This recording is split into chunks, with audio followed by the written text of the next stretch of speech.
Tout le plaisir est pour moi de vous retrouver encore une fois ce matin. Madame, Monsieur, bonjour, merci de votre fidélité, merci de votre attention, merci de nous renouveler votre confiance. En tout cas, c'est un énorme plaisir de vous savoir nombreux devant vos postes téléviseurs pour regarder cette tranche d'animation Matin Bonheur que j'ai le plaisir de présenter jusqu'à 10h heure de Brazzaville. Merci à l'équipe technique qui est ce matin coordonnée par Chaber Angouma, le DG. Voilà, mes respects, monsieur le DG. Merci d'être là au poste pour que nos nombreux téléspectateurs puissent passer ces 120 minutes en notre compagnie. Matin Bonheur, c'est votre émission préférée. Du moins pour certains. Matin Bonheur, c'est cette tranche d'animation qui vous apporte de la joie, de la lumière, de la gaieté, du bonheur tout simplement, parce que le bonheur n'a pas de forme, le bonheur n'a pas de couleur, le bonheur n'a vraiment pas de visage, il se vit et quand vous le vivez, ça se sent et ça se voit. Et nous sommes là pour vous apporter justement cette dimension de joie, ce bonheur que vous pouvez justement ressentir en nous regardant cette émission, surtout en suivant toutes les rubriques respectivement présentées par nos chroniqueurs. Merci à Jorel Atipo, Rosie Ngakoso. Merci beaucoup à toutes les équipes en régie, en tout cas, qui supervisent cette tranche d'animation et qui est là pour que vous ayez ces belles images chez vous. Alors, nous sommes le vendredi 26 juillet 2024, en tendant tout doucement vers la fin de ce mois. Nous profitons de pouvoir souhaiter un joyeux anniversaire à tous ceux qui sont nés en cette date, tous ceux qui fêtent leur anniversaire aujourd'hui. Voilà, que le bon Dieu vous bénisse, profitez-en, profitez au maximum de votre journée parce que c'est la vôtre justement. Vous devez en effet profiter de cette belle journée.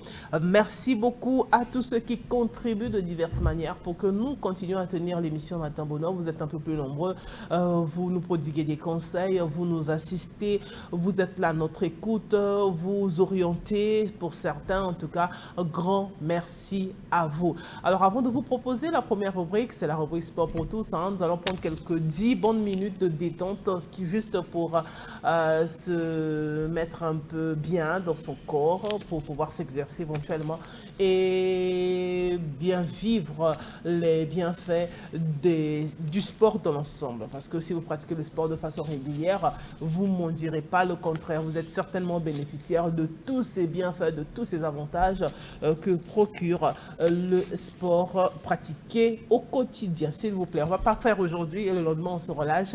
On veut perdre du poids, aujourd'hui on s'exerce, le lendemain on se relâche. Non, on le fait de façon pérenne, de façon quotidienne, de façon régulière et justement pour aller de l'avant. Bien avant, voici la pensée de ce matin. On va échanger autour de cette belle pensée que j'ai sélectionnée pour nous. Elle n'est pas seulement pour vous, hein, elle est pour tout le monde, moi également. On apprend, on s'informe, on s'instruit, on s'amende, parce que la perfection n'est pas de ce monde. L'homme devrait s'amender au jour le jour. Quand on te reproche quelque chose, tu te mires. Il ne faut pas être hautain, orgueilleux. Il ne faut jamais croire que toi, tu as le monopole de la connaissance. C'est une grosse et grave erreur. Il ne faut jamais commettre cette erreur-là. Quand on te fait des reproches, tu les acceptes, tu te mires, tu les analyses, tu prends ce qui te convient, ce que tu penses que ce sont des futilités ou c'est un abus peut-être, vous pouvez rejeter cela. Mais ne rejetez toujours pas en bloc tout ce qu'on veut dire, tout ce qu'on vous dit. Quand on vous aborde, vous êtes voilà, sur vos gardes, vous avez les épaules tellement... Moi j'ai horreur des gens qui sont orgueilleux parce que l'orgueil c'est un vice. Et Dieu Dieu résiste aux orgueilleux. À ne pas confondre avec le manque de personnalité. C'est très différent quand quelqu'un n'a pas de personnalité et quand il est orgueilleux. C'est très différent. Il faut savoir, c'est vrai que la barrière, elle est très fine, mais il y a une différence entre quelqu'un qui a de la fierté, mais qui n'est pas orgueilleux, et quelqu'un qui est orgueilleux. L'orgueilleux, c'est celui qui est imbu de sa personne. Vous êtes autant, vous pensez que personne ne vous dépasse. Ça veut dire que vous êtes le plus intelligent, la plus belle, le plus doué, le plus, la plus, la plus. Et là, si vous tombez là-dedans, franchement, c'est une erreur. Il ne faut jamais, jamais accepter de plonger là-dedans. Il faut toujours accepter que oui, je sais faire, je suis belle, mais il y a aussi quelqu'un d'autre qui peut être plus belle que moi. Je suis intelligent, mais il y a quelqu'un qui peut être plus intelligent que moi. Je suis doué, mais il y a quelqu'un qui peut être beaucoup mieux doué que moi. Voilà, il faut arriver à ce stade-là de la vie. Quand vous êtes à ce stade-là, vous êtes tranquille dans votre vie. Vous croisez quelqu'un qui excelle, ça ne vous fera rien du tout, ça ne peut pas vous faire mal parce que vous savez que Dieu a créé les humains comme ça. Il y en a qui sont plus doués, il y en a qui sont surdoués, il y en a qui sont moins doués. Il y en a... Voilà, c'est ça qui crée l'équilibre dans la société. Et justement, c'est, je pense, la pensée de notre... c'est notre pensée ce matin. La jalousie n'existe que chez les personnes qui ne savent pas accepter le bonheur des autres. Je me répète, la jalousie n'existe que chez les personnes qui ne savent pas accepter le bonheur des autres. Quand vous avez du mal à accepter la réussite de l'autre, vous avez un problème. Vous avez un problème, cherchez à résoudre ce problème-là. Et vous pouvez résoudre ça justement par la prière, en se faisant aider par les hommes d'église, les hommes de Dieu notamment. Voilà, donc la jalousie, c'est vrai. En amour, oui. En amour, hein, tout le monde, ça arrive à tout le monde d'être jaloux en amour, oui, parce que tu ne veux pas que quelqu'un d'autre touche à ta dulcinée, quelqu'un d'autre touche à ton chéri.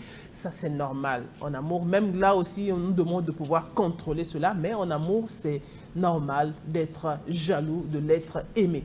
Mais dans la vie de tous les jours en société, quand vous êtes habité par le sentiment de la jalousie de façon perpétuelle, il y a un problème avec vous, parce que vous n'acceptez pas que les autres réussissent, et c'est un problème.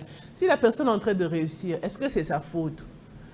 J'ai toujours dit, et je ne me contredirai jamais, j'ai toujours dit, les hommes sont des étoiles et toutes les étoiles ne sont pas pareilles. Il y a les étoiles qui brillent beaucoup plus fort que les autres. C'est comme ça que Dieu a créé ça. Vous ne pouvez pas changer ça. Donc si quelqu'un brille à sa manière, que ça ne puisse pas vous mettre dans un état, je ne sais pas moi, de sorcellerie, entre guillemets. Ah non, laissez-le briller. Restez serein, vous vivez votre chemin, vivez votre parcours, faites ce qui a été destiné à vous. N'enviez pas ce que les autres font. N'allez pas vouloir vous mettre à la place des autres, jusqu'à aller mettre les bâtons dans les roues des autres pour qu'on licencie les autres, pour que vous puissiez prendre la place des autres. Ça, c'est un degré de sorcellerie, ça. Maintenant, si on le licencie, si on te met là-bas, est-ce que tu penses que tu as le même éclat que la personne qui était là? Eh non, pas du tout. Donc, prenez besoin de vouloir jalouser les autres, ça n'existe, ça ne vous procurera rien de bon. Au contraire, ça vous enfonce parce que tout ce qu'un homme aura sémé, il le moissonnera. C'est un principe divin. J'en ai terminé, on y va avec la première rubrique, c'est le sport pour tous. Et voici pour vous, madame, messieurs, la Zumba. Juste 5 bonnes minutes et juste après on revient pour vous présenter nos 2 autres rubriques à suivre avec Dadju Osila et Merveille Isombo. À tout de suite.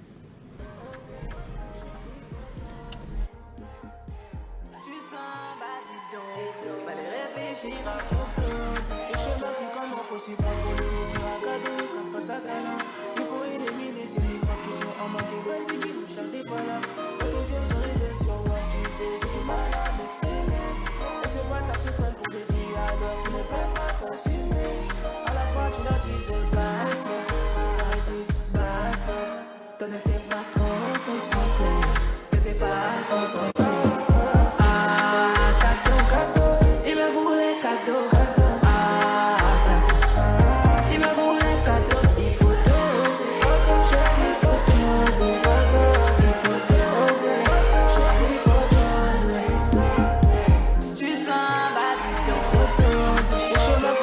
C'est pas pour lui faire un cadeau, comme face à Cana.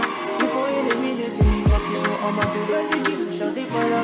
Quand tes yeux sont rivés sur moi, tu sais, j'ai du mal à m'exprimer. Et c'est pas ta seconde pour te dire alors qu'ils ne peuvent pas t'assumer. À la fin, tu leur disais basta, t'as dit basta. Toi, n'étais pas trop concentré.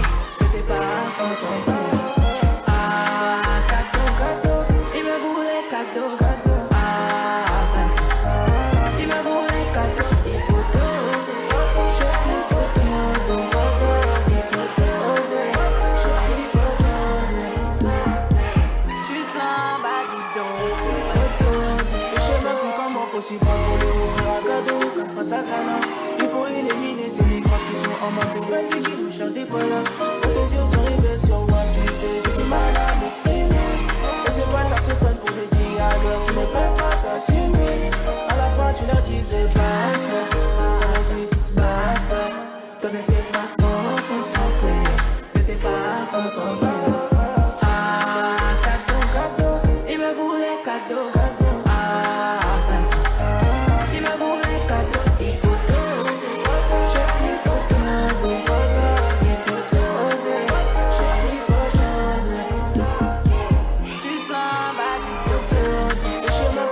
Si pas pour le ouvrir à cadeau, comme face à Cana. Il faut éliminer ces microbes qui sont en mode de base et qui nous cherchent des poils. Quand tes yeux sont rivés sur moi, tu sais, j'ai du mal à m'exprimer. Et c'est pas ta seconde pour des dialogues qui ne peuvent pas t'assumer. À la fois tu leur disais basta, tu leur dis basta.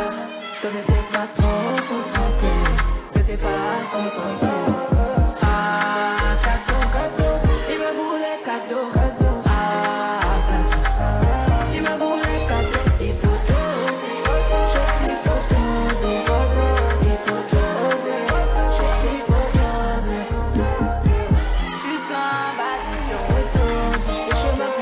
Si pas pour le ouvrir à cadeau, comme face à Cana. Il faut éliminer ces microbes qui sont en mode de base et qui nous cherchent des poils. Quand tes yeux sont rivés sur moi, tu sais, j'ai du mal à m'exprimer. Et c'est pas ta seconde pour des dialogues qui ne peuvent pas t'assumer. À la fin, tu leur disais basta, tu leur dis basta. Toi n'étais pas trop concentré, t'étais pas concentré. Ah, cadeau, cadeau, il me voulait cadeau.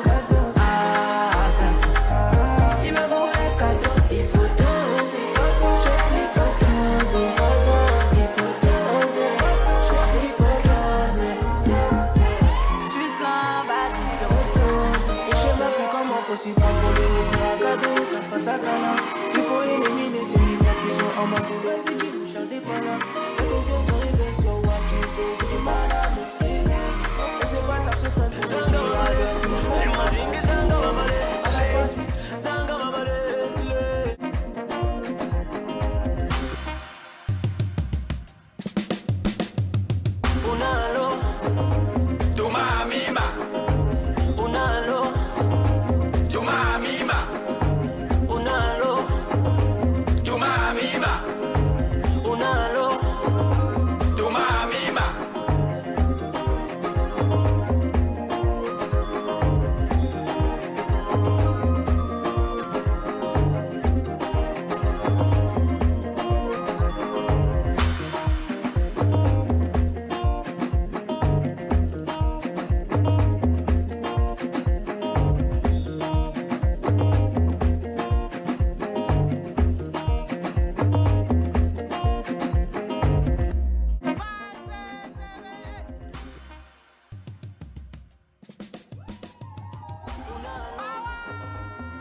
Baby, come through, you know I love you.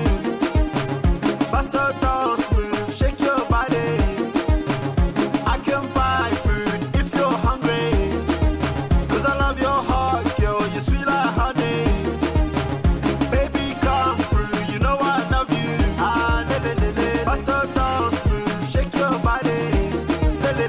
I can buy food if you're hungry. 'Cause I love your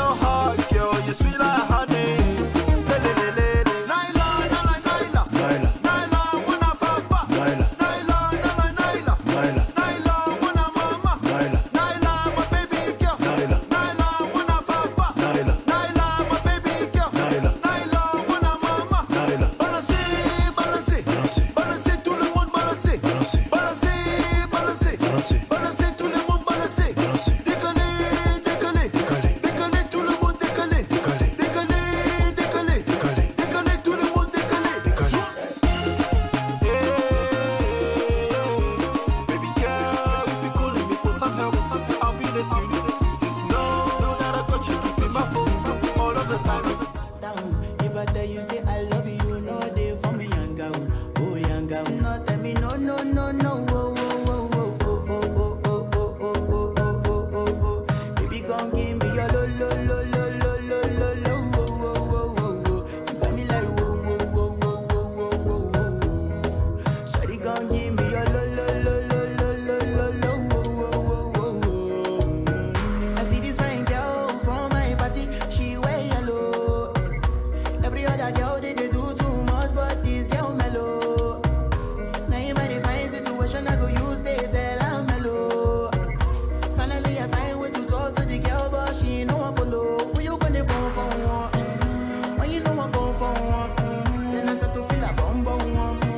But she dey give me small small one. I know say she's a bit pass it down one one. But she feeling insecure, cause her friends go they go my light drink go on. When they go my light drink go on. Baby, calm down, calm down. Yo, this your body, you put in my heart for lockdown, oh lockdown. Yo, you sweet life, phantom, phantom. If I tell you say I love you, you know they for me yanga, oh yanga. No tell me no no no no, oh oh oh oh oh oh oh oh oh oh oh oh oh oh. Baby, come give me your lo lo lo lo lo lo lo lo, oh oh oh oh oh. You got me like oh oh oh oh oh oh oh oh. Shawty gon' give me your lo lo lo lo lo lo lo lo, oh oh oh oh. As I reach my house, I see me got a small wall. As me I wake up, now she did my mind don't walk. Day one, day two, one of you folk go was. Now so me I go down, see me feeling go up. As I start to the tell her, if you know my heart it is. Baby girl, if you need me, I don't go love again. Boy, ne joue pas bang bang bang. J'suis gang gang oh game. Boy, ne joue pas bang bang bang. Bla bla bla bla pouki. Ferme la porte à la pouki dans le side. Bla bla bla bla pouki. Ferme la porte à la pouki dans le side. Pouki pouki. Ferme la porte à la pouki dans le side. Pouki pouki. Ferme la porte à la pouki dans le side. Ah, depuis longtemps, j'ai vu dans ça. Depuis longtemps, j'ai vu dans ça. Depuis longtemps, ah, j'ai vu dans ça. Toi, t'es bon qu'à connaître, mais je sens qu'à t'aimer, j'ai l'avocat. Entre nous, y'a un fossé. Toi, t'es bon qu'à faire la mala. Bébé, du sale, allo, allo, allo. $1,000,000, bébé, tu le sais. Bébé, du sale, allo, allo, allo. $1,000,000, bébé, tu le sais. J'suis gang gang oh game. Boy, ne joue pas bang bang bang. J'suis gang gang oh game. Boy, ne joue pas bang bang bang. Bla bla bla bla pouki. Ferme la porte à la pouki dans le side. Bla bla bla bla pouki. Ferme la porte à la pouki dans le side. Pouki pouki. Ferme la porte à la pouki dans le side. Pouki pouki. Ferme la porte à la pouki dans le side. Ah, depuis longtemps, j'ai vu dans ça. Depuis longtemps, j'ai vu dans ça. Depuis longtemps, ah, j'ai vu dans ça. Toi, t'es bon qu'à connaître, mais je sens qu'à t'aimer, j'ai l'avocat. Gilda Sambendengesi, mon ami Gaël, Miloïdjo, ya.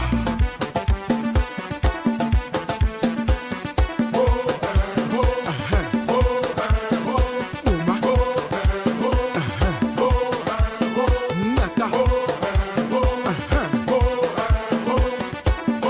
Fred Ochoa, Maya Scott, Christ Itua, Serge Ombeto, Odette Ye, Sissi Touka, Chegou, Best man le meilleur, Hitonge Koinjo, Atoya Labuni.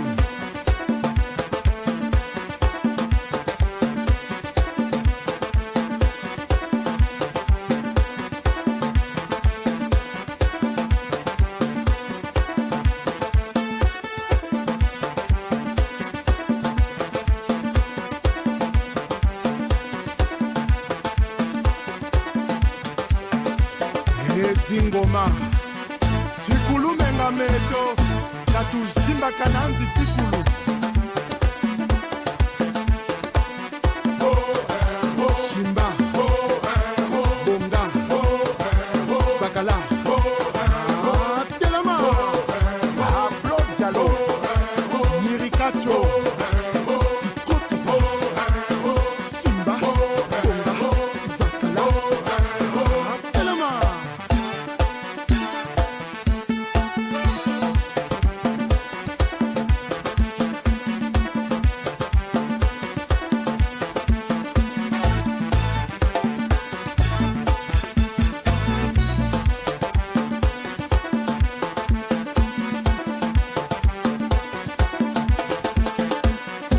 bozalaki kozela biso epai bomesana kozela tochange o tokomi na bokoko bokolanda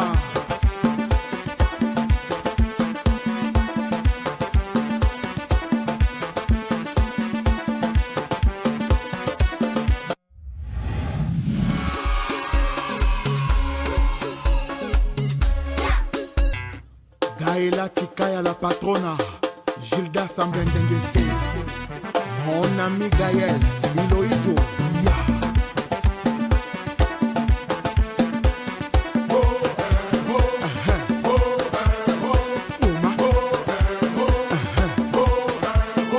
Nyata. Fred Ochoa, Maya Scott, Christ Itua, Serge Ombeto, Odette Ye, Sissi Pouka, Chedi, Best man le meilleur, et donc le Boinjo Atoya Labouni.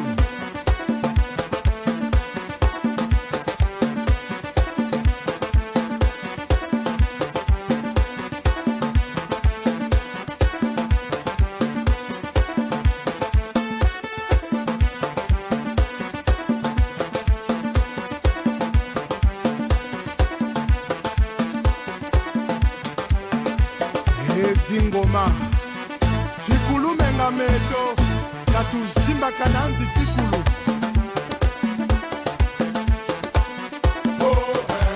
Shimba Bonga Zakala Telema Ablo Diallo Yirikacho Tikotisa Shimba Bonga Zakala Telema.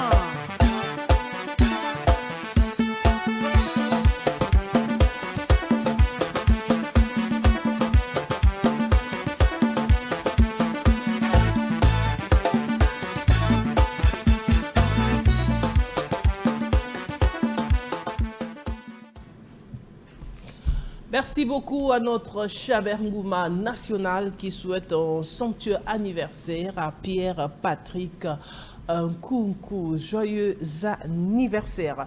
Merci beaucoup. Dadi aussi là me rejoint ici en plateau avec qui nous parlerons de la renonciation du président Joe Biden. Le président américain a renoncé donc à sa candidature à la présidentielle en retirant sa candidature. On en parle avec Dadi qui me rejoint. Je dis Dadi bonjour, comment vas-tu? Comment ça va Dadi aussi là? Bonjour à toi. Bonjour Gustel, Claire, Koukissa. J'espère que tu vas aussi bien que ton sourire le dit. Je vais très bien en tout cas, Dieu merci. Même mot sur le début de... C'est qu'on n'a pas la chance d'avoir Staline aujourd'hui, le début de... des JO. Des JO, bien sûr. à Paris. Les Jeux Olympiques. On dit que la cérémonie d'ouverture se fera sur l'eau pour la première fois, sur la scène donc. Exact. Et la scène qui est entre guillemets notre Madoukou à nous, donc on n'a pas arrangé de la même manière. Cela dit, on est comme sportif, du moins comme amoureux de divers sports. On aura l'occasion de voir des athlètes faire étalage de leur extraordinaire talent. Je pense que les meilleurs sont aujourd'hui à Paris et c'est une bonne nouvelle. Et donc, je pense que tout le monde devrait suivre. Et on a aussi des Congolais qui représentent le pays, bien qu'ils ne soient pas nombreux. Mais j'ai vu, il y avait 2 nageurs qui représentent le pays. 2 seulement, c'est insignifiant, mais bon. Non, les Congolais ne se sont pas, à proprement dit, qualifiés pour les JO. C'est des invitations. Des invitations. Oui, des invitations. Certains athlètes représentent entre guillemets le pays, vont participer à, je pense, le terme je ne l'ai pas, mais une sorte d'éliminatoire au début. D'accord. Et les qualifications, parce qu'il faut un certain temps, il faut certaines performances sur certains terrains pour être admis dans ce cercle hautement fermé. Oui. En tout cas, hautement fermé. Très bien dit. Bah, bonne chance, hein, les JO donc s'ouvrent aujourd'hui à Paris, en France, et pendant 2 semaines, 3 semaines. J'ai pas le temps exact, mais peu moi, plus de pour 2 moi, semaines. même une année, ce serait du plaisir. Voilà, les athlètes venus du monde entier vont pouvoir étaler, sinon mettre en lumière tous leurs talents et justement les meilleurs recevront les médailles d'or notamment. Il y en a aussi en argent et en bronze, mais c'est le meilleur ou la meilleure médaille, c'est celle qui est en or. Alors courage à tous. On va à présent s'intéresser donc au président américain Joe Biden, le président qui a renoncé à la présidentielle en retirant sa candidature et soutient celle qui était son acolyte, Kamala Harris, le président américain, a jeté l'éponge. Il a annoncé ce 21 juillet, incité par plusieurs figures de son camp à abandonner en raison des doutes sur son état de santé, avec une nouvelle donne qui met en lumière Kamala Harris et elle est favorite, c'est ce qu'on nous apprend. C'est une nouvelle qui planait, qui rabat les cartes et fait presque une nouvelle élection. Ça veut dire que les choses changent, mais de façon très remarquable. Effectivement, la victoire écrasante, le raz-de-marée annoncé en faveur de Donald Trump n'aura peut-être pas lieu, ou du moins aura lieu, mais pas dans les mêmes proportions, puisqu'il ne s'agit plus du même adversaire en face de Donald Trump. Alors, le 21, tu l'as dit, coup de théâtre, le président américain, Joe Biden, qui s'accrochait à sa candidature il y a quelques temps, a annoncé officiellement se retirer à la course de la course présidentielle en faveur et il a soutenu dans la même foulée la candidature de sa vice-présidente Kamala Harris. Kamala Harris qui s'était tenue en retrait durant tout le mandat et même pendant le moment dur et fort où bien sûr les grandes têtes, du moins les grandes personnalités du camp démocrate appelaient au retrait de Joe Biden et s'est tenue aux côtés de Joe Biden et je pense que cela a beaucoup joué dans la tête de Joe Biden pour la désigner comme candidat. Alors c'est pas Joe Biden qui décide de qui est candidat aux élections présidentielles aux États-Unis, ça sera à Kamala Harris de se présenter au congrès du Parti démocrate qui va se tenir dans quelques jours. Et ce congrès qui est composé de 3000 délégués, les délégués vont décider sur qui. Bien sûr, leur choix va se porter. Et déjà, beaucoup de ces délégués ont annoncé inévitablement leur ralliement, leur option de voter pour Kamala Harris et certaines personnalités qu'on attendait dans le camp démocrate pour se porter aussi candidates. Ces candidats, plutôt ces personnalités, s'y sont prononcés ouvertement pour la candidature de Kamala Harris. Donc on voit bien que le boulevard est annoncé aujourd'hui pour Kamala Harris pour qu'elle devienne la candidate aux élections présidentielles. Elle avait déjà battu un premier record qui était de devenir la première femme vice-présidente des États-Unis d'Amérique. Et aujourd'hui, elle aura face à elle un immense défi, celui de devenir la première femme à à diriger les États-Unis d'Amérique, qui, au passage, il faut bien le rappeler, c'est le pays le plus puissant et riche du monde. Exactement, exactement. Alors, Dadi, on a vu le président Joe Biden s'accrocher malgré son état de santé. En tout cas, il s'est accroché à cette candidature. Mais est-ce que cette rénonciation ou ce renoncement est vraiment volontaire et quelles sont les conditions qui ont conduit à cette décision? Est-ce que c'est parti de lui ou il y a eu une incitation quand même à cela? Alors, c'est une sorte de roman en fait. C'est une décision annoncée au début du mandat de Joe Biden. Même lorsqu'il s'était présenté, il avait directement dit aux Américains qu'il ne serait pas candidat à un deuxième mandat. Et au cours du mandat, les choses se sont un peu annoncées différemment. Joe Biden a eu un bilan, il faut le dire, assez intéressant. Et Kamala Harris n'a pas su vraiment se présenter. Il faut bien dire que Joe Biden a 50 ans de vie politique derrière lui et donc exister face à Joe Biden, il faut bien être Barack Obama. Donc, dans ce cas-là, elle n'a pas pu obliger Joe Biden en amont à prendre cette décision. Mais Joe Biden, c'est comme une sorte de prophétie autoréalisatrice. il avait annoncé cela, il a renoncé, mais on l'a quasiment forcé puisque les élus, et le plus important, c'est d'abord les donateurs. Aux États-Unis, la campagne dure 2 ans. Et vous faites le tour de tous les 54 États, il faut avoir des représentations partout, il faut payer les gens. Et donc ça coûte extrêmement cher et tu ne peux pas avoir, même Donald Trump qui est milliardaire, ne peut pas utiliser ses propres fonds ou toute sa fortune pour battre campagne. Donc il faut avoir des donateurs. Et les donateurs, après le premier débat, c'est un débat qui a pris compte plus de la forme que du fond. Joe Biden, dans le fond, a été assez compétent, mais dans la forme, il a montré des signes de fébrilité.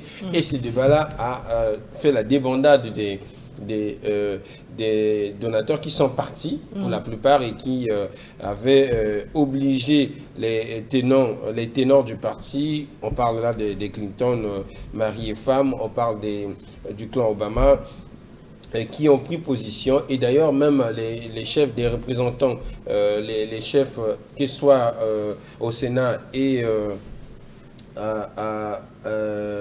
au Congrès, ont décidé de demander, bien sûr, à Joe Biden de se retirer. Vous savez que le système américain est un système de collaboration. C'est-à-dire le président n'a pas de premier ministre, il n'impose rien à personne. Il doit tout le temps collaborer avec les chefs de parti, avec les chefs de... Et donc, ces chefs de parti ont d'abord décidé que, voilà, Joe Biden devait se retirer. Donc, c'est à peu près forcé qu'il s'est retiré. Et il s'est expliqué, hier notamment, il s'est expliqué sur son retrait. Il a dit vouloir donner la place à quelqu'un d'autre, mais surtout faire cela pour le bien ou la défense de la démocratie. Mais surtout, il y avait aussi quelque chose puisque Joe Biden et Donald Trump, c'est pas vraiment très loin en âge, c'est 3 ans, mais lui il paraissait un peu plus fébrile que l'autre. Et Donald Trump a eu l'avantage de trouver un colistier, c'est-à-dire un potentiel candidat, ou un candidat à la vice-présidence qui sera potentiellement le vice-président des États-Unis, qui a 39 ans. Donc, il a joué la carte de la jeunesse absolue. Et donc, il fallait que... c'est cette carte-là qui aussi a forcé la main à Joe Biden. Maintenant, aujourd'hui, Joe Biden parti, la campagne part sur des nouvelles bases. Puisque ce n'est plus la vieillesse de Joe Biden qui va parler. Kamala Harris arrive, elle a pratiquement 60 ans, donc elle est plus jeune que Donald Trump. La pyramide est entièrement inversée. Et aussi, il y a des soupçons, et donc Donald Trump traite Kamala Harris de folle, et dit qu'elle n'est pas compétente, aussi compétente plutôt qu'elle était Joe Biden. Et Kamala Harris, de son côté, lors de son premier meeting, a titré Donald Trump d'escroc, de menteur. Et donc, on voit bien que la vraie campagne est lancée, la vraie bataille sur les idées. Et donc, Kamala Harris est audible. Et c'est vrai qu'il fallait, puisque les élections durent 2 ans, il fallait une candidate, quelqu'un qui soit déjà connu. Et on parlait même de Madame Obama, puisqu'il fallait une figure déjà connue pour ne pas trop tergiverser, mais aller tombeau battant. Et donc la Kamala Harris a profité de ça. Mais Kamala Harris aussi est critiquée parce qu'elle n'est pas très populaire, elle n'est pas assez, disons, elle n'est pas une politique née, c'est une techno, c'est-à-dire elle a fait, une ancienne juge, procureur, donc c'est le monde politique et on attend qu'elle donne une nouvelle voix au Parti démocrate. Et surtout quand il s'agit de la politique, à ce niveau-là, il faut être en contact avec les populations, il faut être populaire. Je pense que ça joue de beaucoup, justement. Retour sur image, le président Joe Biden a renoncé à sa candidature à la présidentielle des États-Unis. On va regarder, se faire encore une idée. Certainement, nous le savons déjà. Nous en parlons ici sur le plateau de Matin Bonheur et on revient dans un instant. Reste avec nous. Clé dans la course à la présidentielle. Le communiqué de la Maison-Blanche a fait l'effet d'une bombe. Ce dimanche, à 13h46 exactement, Joe Biden annonce se retirer de la course à l'élection présidentielle de 2024. La fin d'une campagne compliquée pour le président sortant. Depuis son débat raté face à Donald Trump le 27 juin, il était sous pression au sein même de son propre camp. Le premier à demander son retrait, c'était lui, Lloyd Doggett, représentant démocrate du Texas. Maintenant, nous devons lui demander de faire le sacrifice ultime en disant qu'il va se retirer parce que c'est le meilleur moyen de sauver notre pays, notre démocratie de l'autocratie. Malgré la défiance, Joe Biden a assuré jusqu'au bout maintenir sa candidature. Je sais dire la vérité, je sais distinguer le bien du mal, je sais comment faire ce travail et je sais que le bon Dieu ne nous a pas amenés jusqu'ici pour nous abandonner maintenant. Il y a encore du travail à faire. C'est finalement à moins de 4 mois du scrutin qu'il a annoncé son retrait par le biais d'une lettre. Il est dans l'intérêt supérieur de mon parti et du pays que je me retire et me concentre uniquement sur l'accomplissement de mes devoirs de président pour le reste de mon mandat. Chez les électeurs démocrates, c'est le soulagement. Je suis heureuse. Mon fils est heureux. Il m'a envoyé une photo des coupes de champagne.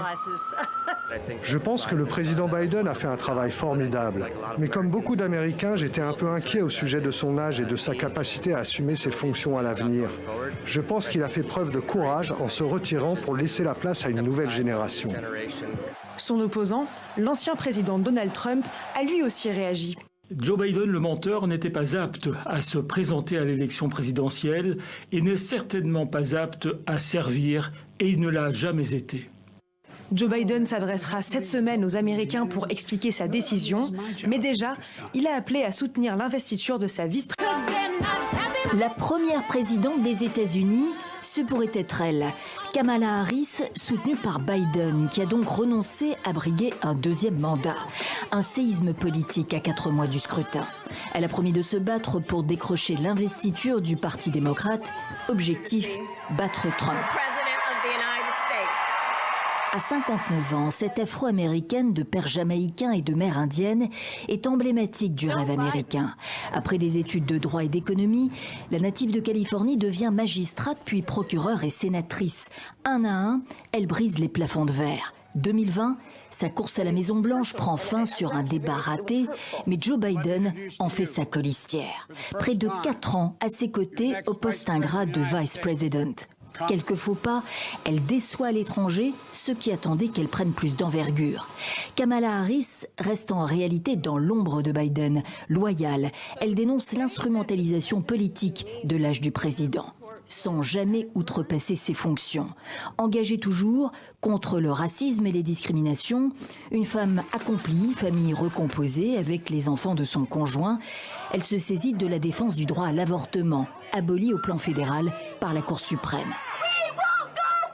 Trump, qui l'a décrit comme un monstre et une femme colérique en 2020, la cible à nouveau, objectif décrédibilisation. Je l'appelle Kamala Lillard. Vous l'avez vue quand elle rit? Elle est folle. Ne pas s'y tromper, un débat télé face à Kamala Harris serait difficile pour Trump. Il l'attaquerait sur l'immigration, entre autres. Elle le ramènera à ses procès, ses condamnations et ses manigances pour renverser les résultats de l'élection de 2020, promet son équipe de campagne.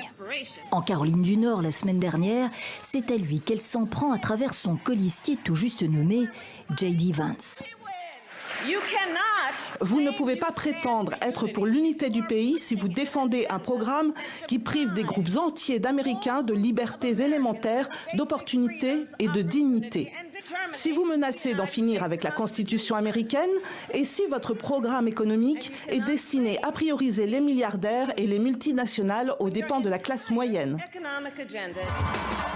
Une chose est sûre, la perspective de Kamala Harris comme rivale, plus jeune que Trump, rebat les cartes côté républicain et remobilise l'intérêt des grands donateurs démocrates, des élus aussi. Est-elle la mieux placée face au bulldozer Trump? Peut-elle convaincre la base? Au parti d'en décider, la campagne sera courte, une centaine de jours. Voilà, on revient chez nous, en tout cas on quitte le pays de l'oncle Sam, où se joue une bataille qui a été lancée. Alors où va-t-elle se jouer et surtout quelle est la fracture électorale pour ces deux camps entièrement opposés et différents, Dadji. D'abord, sur les deux camps, ils sont extrêmement opposés dans leur manière de fonctionner, dans l'existentialisme même des candidatures, voire des candidats. Vous savez, dans le camp démocrate, aujourd'hui, c'est l'appareil démocrate qui pourra certainement remporter cette élection. Ce ne sera plus la personnalité, puisque Kamala Harris vient de commencer, entre guillemets, sa campagne, et le pays est très grand. Et donc, il faut, je pense, convaincre partout, il faut être soudé. Et donc, chez les démocrates, il y a un système d'adoubement. Par exemple, pour John Kerry, c'est John Kerry qui avait lancé Barack Obama en lui donnant à une convention, je crois, avant 2008, une convention, qu'il fasse l'ouverture de la convention. C'est-à-dire le jeune, voilà, on lui donne la possibilité d'être vu. Oui. Et Obama arrive, il pousse en réalité l'élection de Joe Biden, puisqu'il a joué un rôle très important. Et aujourd'hui, c'est Joe Biden qui veut essayer de passer le flambeau à Kamala Harris. Donc le système d'adoubement est un système très connu chez les démocrates, mais c'est un système différent des républicains. Les républicains, c'est plutôt des profils individuels, personnels. C'est plus la réussite individuelle du bling-bling qui arrive à attirer l'attention des électeurs. On le prend par exemple le cas de Ronald Reagan, qui est un acteur de cinéma, qui sort du cinéma, arrive, porte la candidature et devient président des États-Unis. Il y a le Bush père, il était un politique né, mais Bush fils, c'était quelqu'un qui sortait vraiment clairement dans l'inconnu comme ça. Et les Américains adorent ces genres de personnes qui arrivent avec pas trop de passé, qui sortent. Donc les élections dans les partis, c'est la possibilité d'emmener tout le monde, même les gens qui viennent de je ne sais quel espace. Pour eux, c'est pas l'essentiel. L'essentiel, c'est avoir un récit, une histoire plutôt, une histoire qui puisse coller au parti. Donc voilà à peu près le mécanisme d'appareil qui n'existe pas chez le parti des républicains, c'est qui fait que si un républicain arrive au pouvoir, il n'a pas la possibilité de continuer. Vous voyez, les gens qui étaient avec les Cheney, qui étaient avec il y a rupture en fait. Voilà, Bush ont disparu. C'est les gens de Donald Trump aujourd'hui qui sont quelque part un peu aux manettes. Mais après, s'il y a quelqu'un d'autre qui arrive avec... Alors que chez les démocrates, c'est une sorte de continuité. Vous avez les mêmes figures. John Kerry, on l'a connu depuis avant Obama. Et jusqu'à aujourd'hui, vous connaissez à peu près John Kerry dans les méandres politiques des États-Unis. Ça, c'est un premier élément sur la différence du parti, ou du moins de sensibilité. Aujourd'hui, l'enjeu, c'est l'électorat. Quel est l'électorat qui est en face de ces deux candidats? Premier élément, ce sont l'électorat qu'on appelle l'électorat de centre-ville, donc la classe moyenne, des grandes villes, ceux qui sont bien éduqués. Et ça, en général, cet électorat va vers le Parti démocrate, puisqu'il y a les évolutions sociétales qui correspondent à leur façon de vivre. Alors, ceux qui sont en recul dans les fonds, en général, sont plus avec Donald Trump, puisqu'ils ont des conceptions un peu rétrogrades, ils ne veulent pas trop, c'est-à-dire ce sont des éleveurs, la vie populaire de mélange n'est pas forcément leur tasse de thé. Donc ça, c'est aussi un élément, mais d'autres éléments, ce sont des électeurs riches qui vont vers Donald Trump parce qu'ils attendent de la droite en général qu'il y ait des baisses d'impôts, qu'il y ait la flexibilité du marché de travail, qu'il y ait la possibilité que les licenciements se fassent tranquillement. Et du côté démocrate, c'est plus les syndicats, c'est plus les travailleurs, c'est plus les classes populaires. Alors aujourd'hui, ce qui frappe dans la vie politique américaine, c'est le grand phénomène des extrêmes. C'est-à-dire, tous ces phénomènes est causé par une seule chose, la désindustrialisation. Puisqu'il y a la délocalisation, c'est-à-dire les grandes entreprises américaines ne voulant pas payer très cher les employés ou du moins les travailleurs aux États-Unis, préfèrent aller faire fabriquer leurs produits dans les pays où on ne paye pas assez cher les travailleurs, en Chine, au Pakistan, au Bangladesh, etc. Et ça fait en sorte que sur place, il n'y ait plus d'emploi.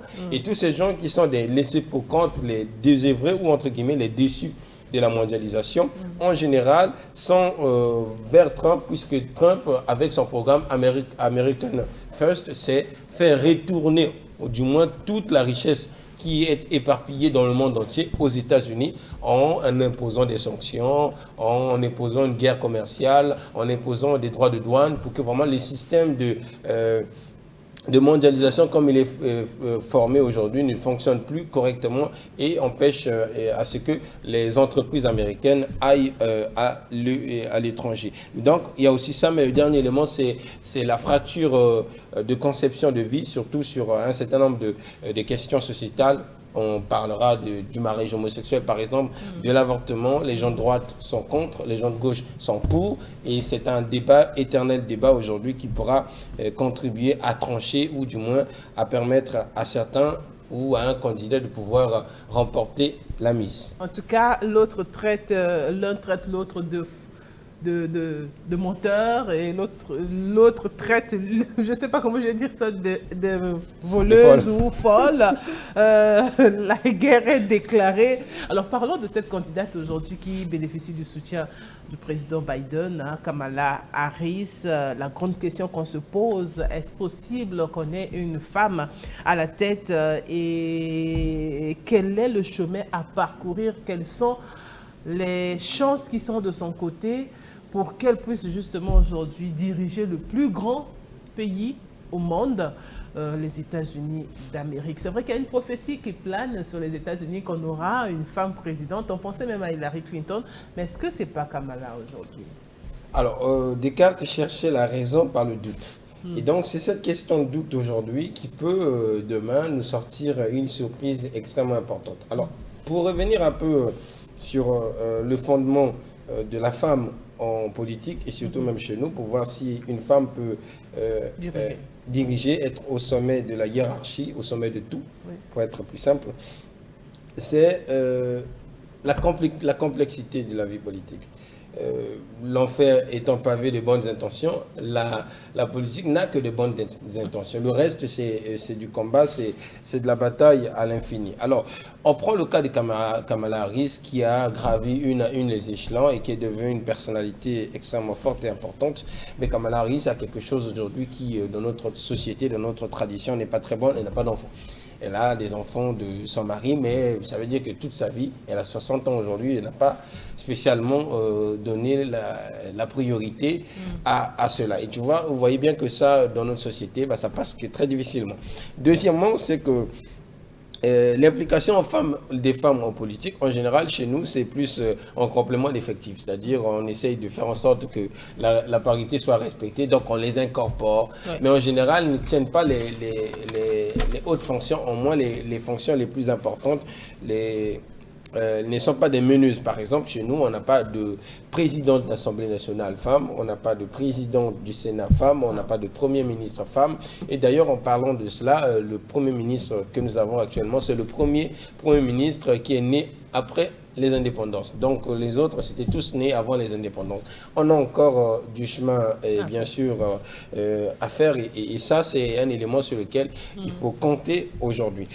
Aussi, là, c'est un élément aussi particulier. Et donc, pour parler de chez nous, la femme en politique, la valeur sacro-sainte importante du mandat électif. C'est-à-dire, les gens se réjouissent plus de la nomination que du mandat, mais la politique ne se fait pas avec des nominations. Elle se fait avec de l'élection, la capacité à se faire élire, la capacité à imposer, sinon sa personnalité, voire ses idées, et c'est fabriquer, entre guillemets, une carrière. Il y a c'est-à-dire avoir par exemple une mairie à diriger. On voit la dame qui dirige, Madame Zetilé, qui dirige la mairie de Pointe-Noire par exemple.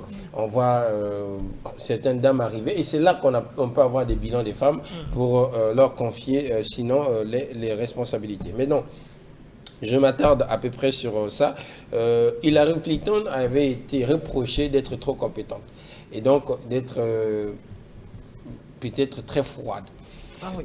Donc ça, c'est un élément important dans la politique. Et tu l'as dit au départ, il faut savoir attirer vers toi les gens et avoir des foules à côté, puisque les foules, vous savez, convaincre 2 personnes, c'est avec la raison, mais convaincre 1 million de personnes, en général, il faut dépasser le stade uniquement de la raison. Donc, quelque part, il y a aussi un autre mythe chez nous, c'est que on dit que les femmes ne peuvent pas coudre le village, comme on dit chez nous. Donc ça, c'est l'élément sur lequel il faut qu'il y ait un travail pour briser ces mythes-là, oui, et un travail de compétence. Je parle de compétence parce que la femme, il y a certains qui disent que même les femmes n'ont pas de charisme né. C'est-à-dire une femme n'a pas charisme naturel comme un homme. La femme, son charisme est dans le travail. Quelque part, lorsqu'elle a travaillé sur elle-même, elle dégage du charisme parce qu'elle a pu faire de lui et de sa personne. Okay. Mais quand elle n'a pas suffisamment travaillé sur elle-même, elle est ordinaire, comme toutes les femmes. Et donc on les case tous dans les mêmes, on les coche tous dans les mêmes cases entre guillemets. Donc c'est un élément sur lequel les femmes doivent travailler. Chez nous, par exemple, on a des femmes très compétentes qui ont un charisme naturel. Je peux prendre le cas de Madame Delphine. Je peux penser que demain que Madame Delphine soit Premier ministre, c'est quelque chose de bon. Enfin, il y a la géopolitique, mais sinon, elle a quelque part l'aura nécessaire pour ça. Francine Tomy, par exemple, elle a l'aura. Le seul problème, c'est la question du rapprochement avec les gens. Le seul problème, c'est la question de popularité. C'est-à-dire, le président Denis Sassou Nguesso, s'il passe par là, vous l'aimez ou pas, vous allez vous lever, vous allez applaudir, etc. Il y a le charisme. Ce charisme-là, il est quelque part quelque chose qui est... C'est du magnétisme. Ça arrive à attirer les gens sans même explication rationnelle. Mais si vous n'avez pas encore le contact facile avec les gens, c'est aussi là. Donc, c'est ça aussi un élément très important. On entend sur les comportements de femmes responsables, en général, elles deviennent un peu... disons, exagéré sur un certain nombre de choses. Il y a trop de rigueur, tue la rigueur. Il y a une rigueur un peu surfaite, surjouée entre guillemets. Okay. On veut être trop dur, au-delà même de ce qui est tout à fait naturel. Ouais. Donc ça, c'est un élément important de la politique. La politique, c'est la compétence, le savoir, etc. Mais c'est aussi la capacité à gérer les gens, oui, à être proche des gens et à provoquer en eux une envie de vous porter, de vous supporter, de vous accepter. Et donc, ça dit votre réussite soit la leur. Et c'est ce qui est attendu aujourd'hui de Kamala Harris, par exemple, et ce qui avait fait défaut, ma foi, à Hillary Clinton, qui était extrêmement compétente, très, très carrée, mais elle n'était que carrée. En tout cas, n'était que carré. Justement, la politique, c'est aller au contact de la foule et vous faire accepter, parvenir à vous faire accepter, avec ou sans argent, que les gens vous acceptent, vous aiment. Voilà, merci beaucoup pour cette belle leçon. J'espère qu'elle est profitable pour nos téléspectateurs parce que nous sommes suivis par tout le monde. Il y a aussi les hommes politiques, les femmes politiques qui nous suivent. J'espère que ça vous aidera. Merci à Dadju aussi là pour cette belle analyse. Merveille Isombo nous rejoint. Merveille est notre moralisatrice émission. Elle est là pour pouvoir nous ramener sur notre chemin. Merci ma chérie. Comment vas-tu, Merveille? Oui, je me porte à merveille. Très bien. Tu vas bien parce que tu es merveilleusement bien. Dieu merci. Je reçois cette bénédiction qui émane d'une grande dame. Merci, Merveille. Alors, on parle des dames en ce moment. Oui, on parle des dames, mais il faut être... voilà, justement. Alors, les affiches comme canal d'information lors des veillées mortuelles, on en parle. Nous avons ces banderoles-là qui jonchent les artères. Il y a, je pense, une vingtaine d'années, on n'en avait pas. En tout cas, pas au même format que nous avons aujourd'hui. Nous avons des banderoles où on met la photo. Parfois, tu te dis, mais c'est un mariage. Et tu dois bien faire attention pour comprendre qu'il s'agit. Oui, c'est une campagne d'évangélisation. Je te pose la question. Mais il faut bien regarder les yeux exactement pour comprendre voir le message qui est véhiculé. Voilà, c'est une annonce mortuaire, justement. Qu'en est-il du constat sur les affiches portées ou postées pour annoncer cet événement qui est plutôt douloureux? En tout cas, je pense que tu m'as déjà coupé l'herbe sous les pieds. Donc, il s'agit là d'une forme de communication qui fait florès à Brazzaville, mais pas que. Donc, c'est un phénomène qui est réel à l'intérieur du pays et dans d'autres villes, bien entendu.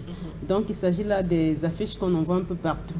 Et donc, auparavant, c'était juste les veillées mortuaires, mais avec justement... notre traditionnel... effectivement. Comment on appelle ça? La palme. La palme. Auparavant, c'était la palme, bien entendu, mais aujourd'hui, avec l'évolution technologique, on assiste aux affiches qui sont un peu partout, donc dans les coins des ruelles, bien entendu, pour véhiculer un message. Donc, il ne s'agit pas que des décès, il s'agit bien entendu d'un message lié justement à un mariage, parce que par c'était les décès, mais avec l'amplification, l'ampleur du phénomène, on constate que les cérémonies de mariage ont emboîté le pas, et il y a aussi les campagnes d'évangélisation, il faut le dire.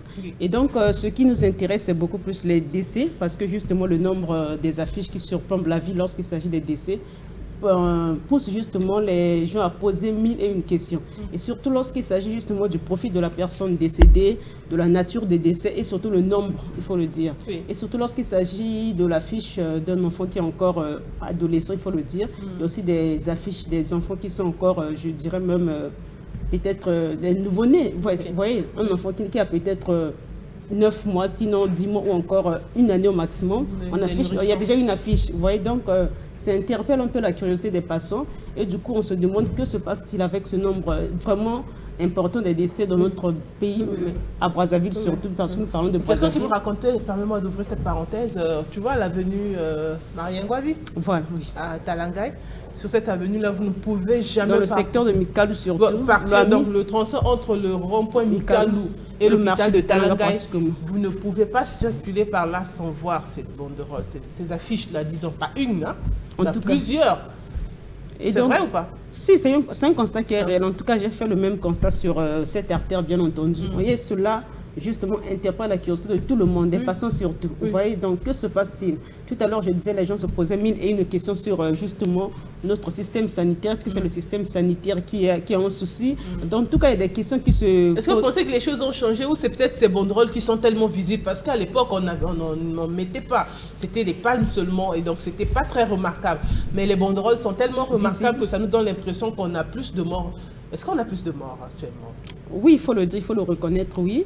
Donc, si le nombre de morts a fortement augmenté, on en a parlé récemment, il ne s'agit pas seulement du système sanitaire, mais c'est parce que les gens aussi ont tendance à pratiquer le phénomène d'automédication. Donc, les raisons, il y en a plusieurs en tout cas.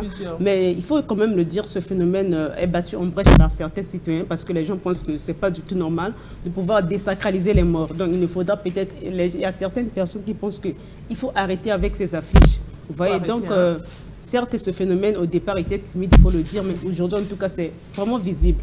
Si bien que mais pourquoi alors on doit arrêter si c'est pour informer? Parce que il y a des gens qui pensent que c'est en quelque sorte une manière de désacraliser les morts. Encore, il y a des gens qui estiment qu'il faut voir justement le profit de la personne, sinon l'âge de la personne décédée. Vous voyez, donc, pour un enfant de 2 ans, est-ce qu'il faut afficher? Il faut également une banderole pour annoncer que... photo. Effectivement, vous voyez, donc ça fait extrêmement mal.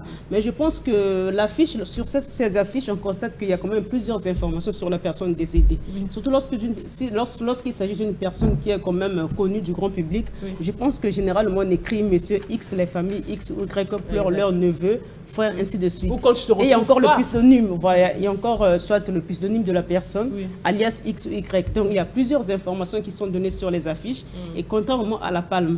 Donc si les gens pensent qu'on devait arrêter cette manière de faire parce que le nombre de décès augmente tous les jours ou presque. Mais qu'à cela ne tienne, il faut dire que le phénomène est critiqué et il est aussi apprécié par d'autres personnes. Mais je pense qu'on devrait juste régulariser, sinon réglementer le secteur. Je ne sais pas si personnellement je critique, moi c'est plutôt la couleur de la banderole qui n'est pas très différente des banderoles ordinaires. Oui, ça c'est un élément qui vraiment, ça fait pas... Quand tu vois, or quand il y a mariage coutumier chez nous, il y a des banderoles, des affiches comme ça. Donc c'est vrai que là il y a le couple, mais quand tu vois une banderole, tu as tout de suite envie de bien regarder justement pour comprendre de quoi il s'agit. Parce que si tu ne lire les écrits. Tu dois lire. C'est un mélange de genres, en fait. Oui, mal organisé. Mais cela dit, il faut dire que premièrement, c'est la démographie. On est dans une ville qui est une sorte de mégalopole aujourd'hui, Brazzaville. La carte de Brazzaville ne va pas vraiment jusqu'à là où Brazzaville est déjà arrivé. Par exemple, les gens qui sont dans les quartiers, qui ne sont pas assez cartographiés, répertoriés, les installations ou du moins les occupations anarchiques, etc. Il y a beaucoup de choses qui font que Brazzaville devient une très très grande ville. Et donc une réorganisation s'impose. Maintenant, le problème, et ça c'est une spécificité de chez nous, le problème c'est que les mariages, même les veillées mortuaires, se tiennent pas spécialement au lieu de la mort de quelqu'un. Ou au lieu c'est en général là où se trouve sa famille. Okay. En général. Et c'est pour ça que vous voyez les quartiers emblématiques, les vieux quartiers, c'est en général là où on fait ces genres, parce que les grands-parents, les parents sont la vivre à ces endroits-là. Ça ne veut forcément pas dire que les décédés sont des personnes qui habitaient les lieux. Ça veut dire que la veillée, le décédé peut être résident ailleurs, peut avoir été résident. Et le chef de quartier, soit le chef de famille habite le quartier, voilà pourquoi on organise la veille. C'est là où les chefs de famille vivent en général. Et les vieux quartiers, Mikalo, Mungali, etc., ce sont des quartiers où vous rencontrez des parents, des vieux habitants de Brazzaville, etc. Mais non, ceux qui viennent dans les Combos, ça c'est les nouveaux quartiers, voilà. Ça c'est encore nouveau, c'est pas vraiment les grands-parents qui y sont.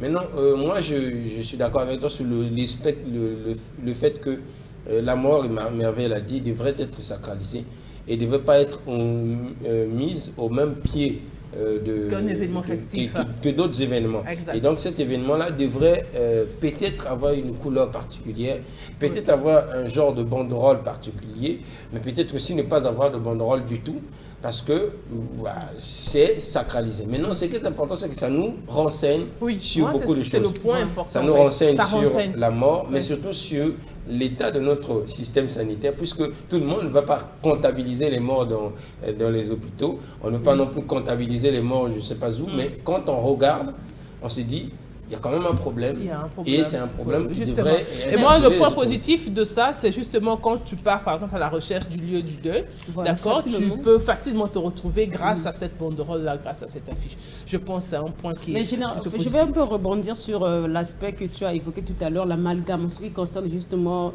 une affiche de la veillée mortuelle d'un événement festif.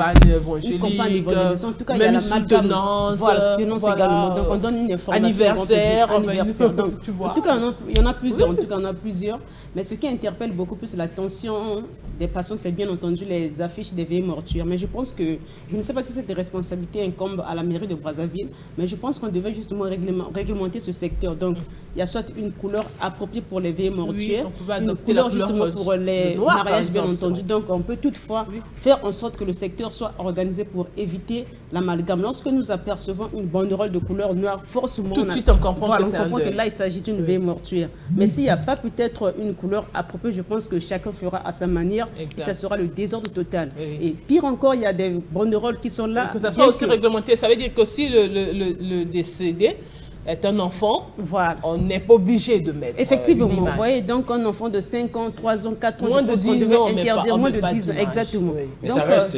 Attends, moi je ne suis pas d'accord.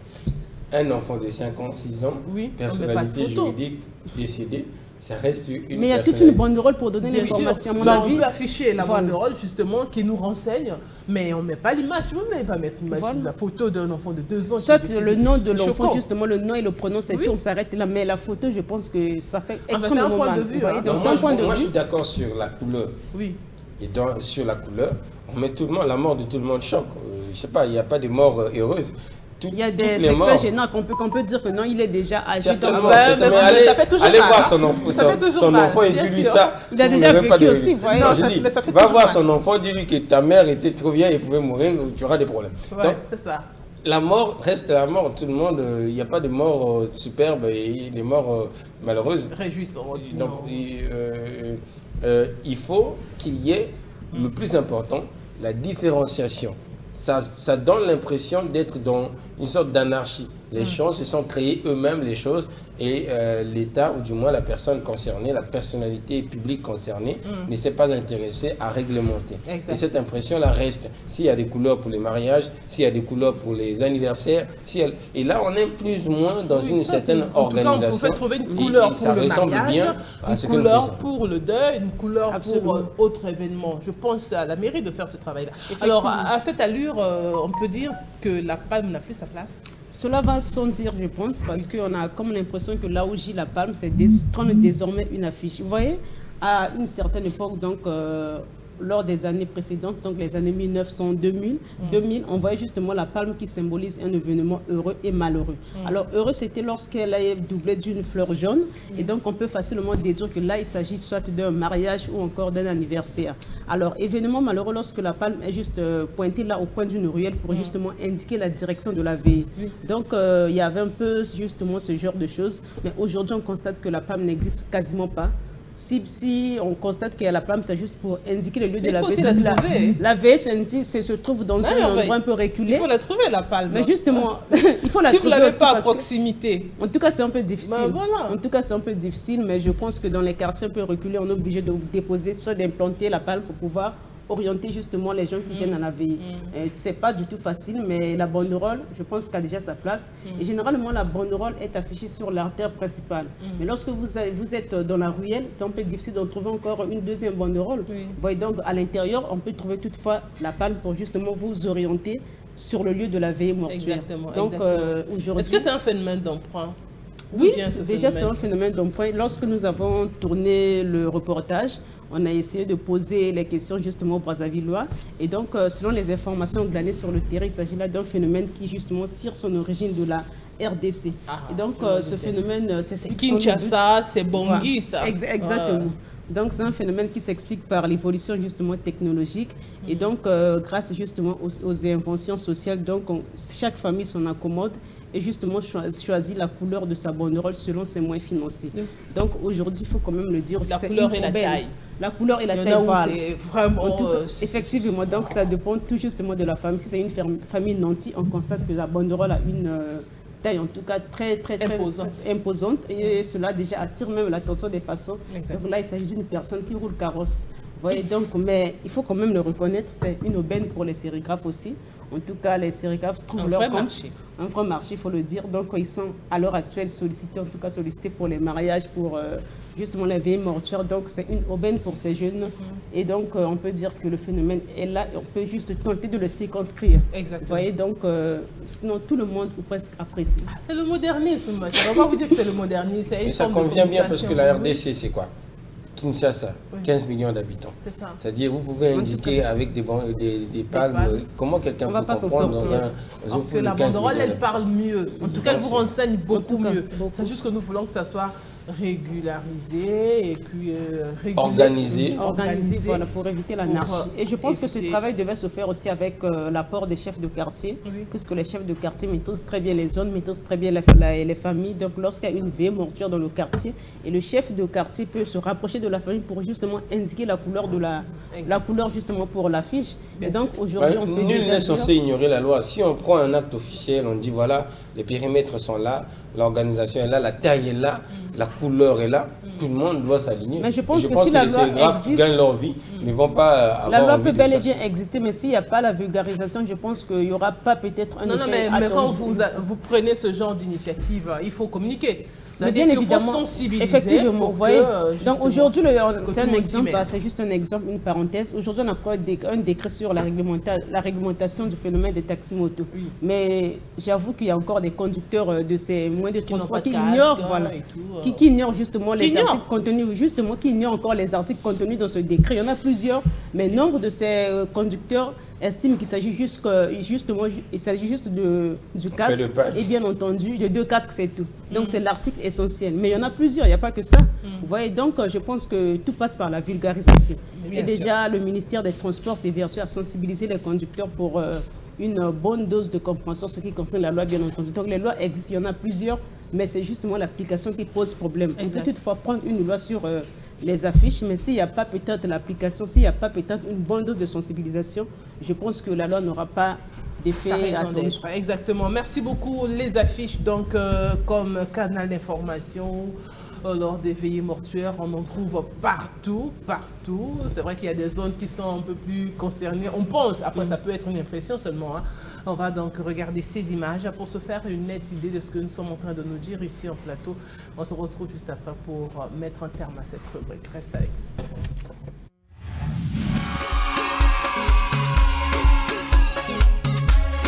Dans la société congolaise, la palme indique le lieu d'une veillée mortuaire. Inscrit dans la culture congolaise voire africaine, cette tradition ancestrale se voit concurrencée depuis un certain temps par la banderole à bâche mortuaire. Serait-on en train d'assister à l'effondrement de la tradition au détriment de la modernité?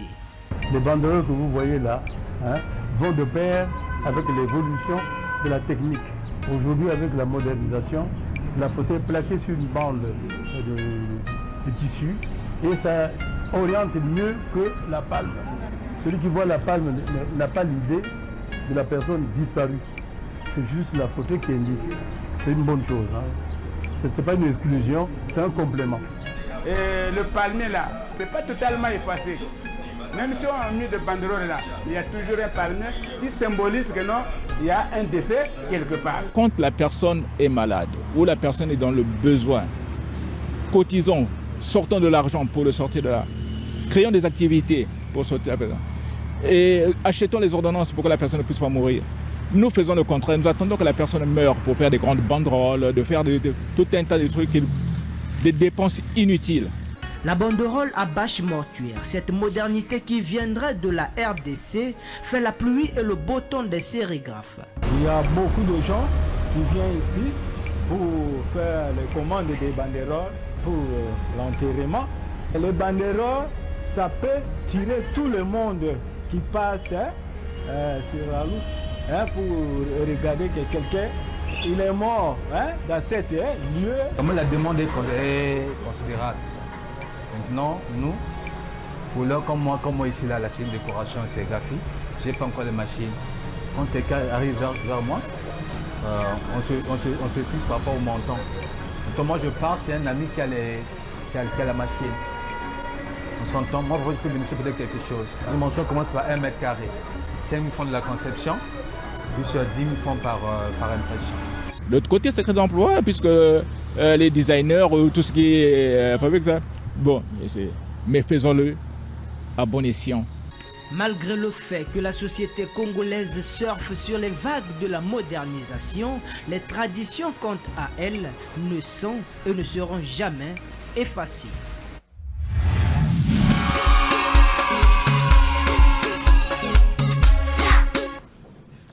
Merci beaucoup pour ce reportage. Les affiches, les banderoles postées sur les artères, postées un peu par-ci, par-là dans notre ville capitale, mais pas qu'à Brazzaville. Je pense que c'est l'ensemble du territoire Brazzaville qui est concerné. a juste donné le temps et le rythme, donc oui. Les autres ont emboîté le pas. Exactement, exactement, comme d'habitude d'ailleurs. Alors on conseille pour mettre un terme peut-être. Oui, on conseille, on a suivi le reportage. En tout cas, le phénomène est diversement apprécié. D'aucuns disent non, c'est bon. D'autres par contre pensent que c'est pas appréciable. Mais moi, je pense que le phénomène, on va juste le circonscrire. Vous voyez, donc peut-être dans les tout prochains jours, les membres du conseil municipal et départemental de Brazzaville vont justement aborder la question pour voir les possibilités de pouvoir réglementer le secteur. On ne devait pas arrêter net ce phénomène, mais plutôt le réglementer. Vous voyez, donc, mais je veux aussi attirer l'attention des responsables des églises surtout. Lorsqu'il s'agit des campagnes d'évangélisation, vous voyez, l'événement a certes pris fin, mais la banderole traîne pendant des mois, pendant même des années. Donc, qu'elle va être victime des intempéries. Effectivement, des intempéries. Donc, je devais attirer justement l'attention de ces responsables. Alors, pour certains disent que non, nous, on a déjà payé les sous au niveau de la mairie. C'est justement la mairie de pouvoir retirer la banderole une fois que l'événement a eu lieu. Donc, cette responsabilité, à mon avis, elle est aussi partagée. Si jamais la mairie peut-être n'a pas pu le faire, je pense que vous, en tant que responsable, vous savez que vous êtes conscient que l'événement a déjà eu lieu. Donc, je peux toutefois retirer ma banderole. Retirer la banderole, vous voyez, donc c'est un problème qui se pose aussi avec Acuité. Et déjà, lorsqu'il s'agit des veillées mortuaires, dès que l'inhumation prend fin, en tout cas, la banderole est retirée automatiquement. Mais ce n'est pas le cas lorsqu'il s'agit des campagnes d'évangélisation. Voilà pourquoi donc j'attire l'attention des responsables des églises pour éviter que ces banderoles traînent un peu partout dans la ville. Merci beaucoup, Merveille. Et Gustel, je vais justement en profiter pour souhaiter un joyeux anniversaire à un petit frère. Lui, c'est Junior Ongar. En tout cas, je te souhaite un excellent anniversaire. Que le Seigneur soit justement l'artisan de ton bien-être.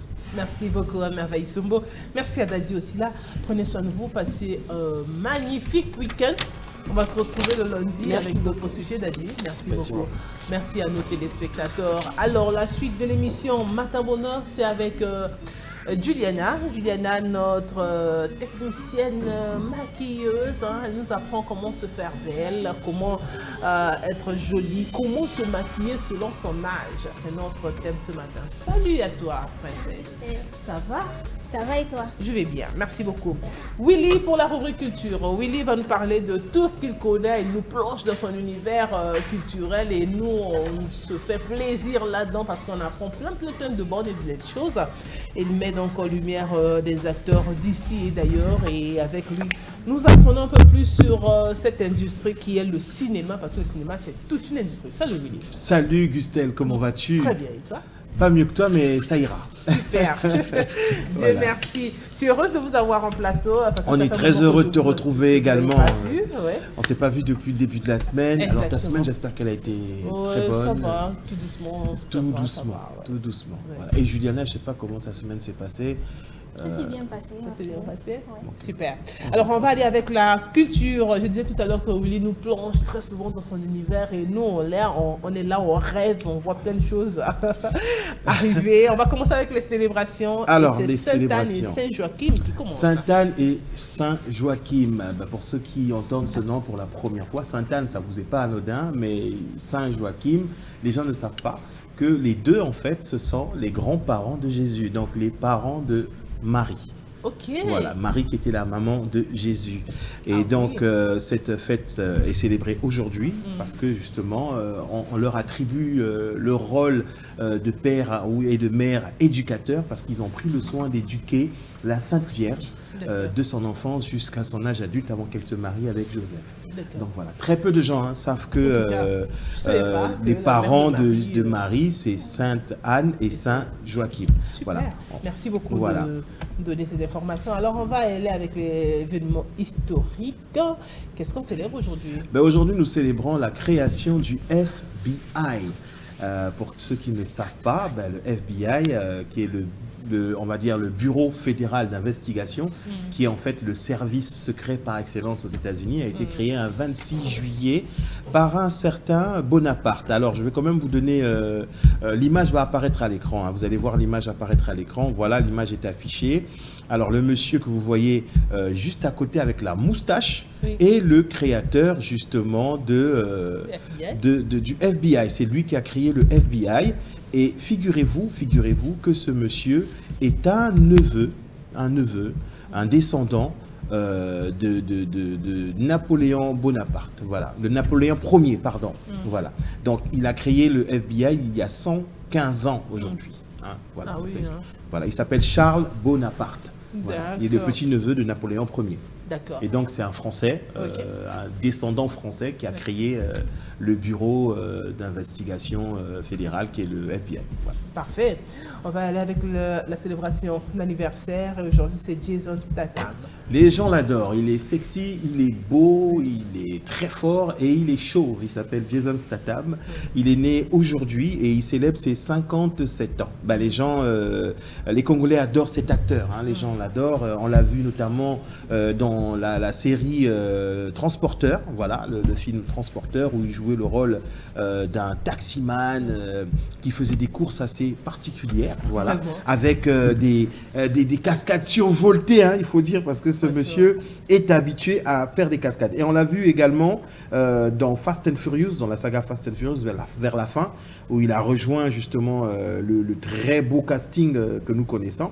Et il faut dire que lui, il a eu la possibilité d'être plusieurs personnes en même temps, parce qu'il a incarné plusieurs personnages au cinéma, mais dans la vie réelle, il a aussi fait plusieurs métiers. Il a été mannequin, il a été sportif de haut niveau, notamment en natation, et il est aussi très fort dans les arts martiaux. Les gens ne savent pas que ce monsieur a pratiqué le taekwondo, le jiu-jitsu brésilien, le kickboxing et plein d'autres arts martiaux.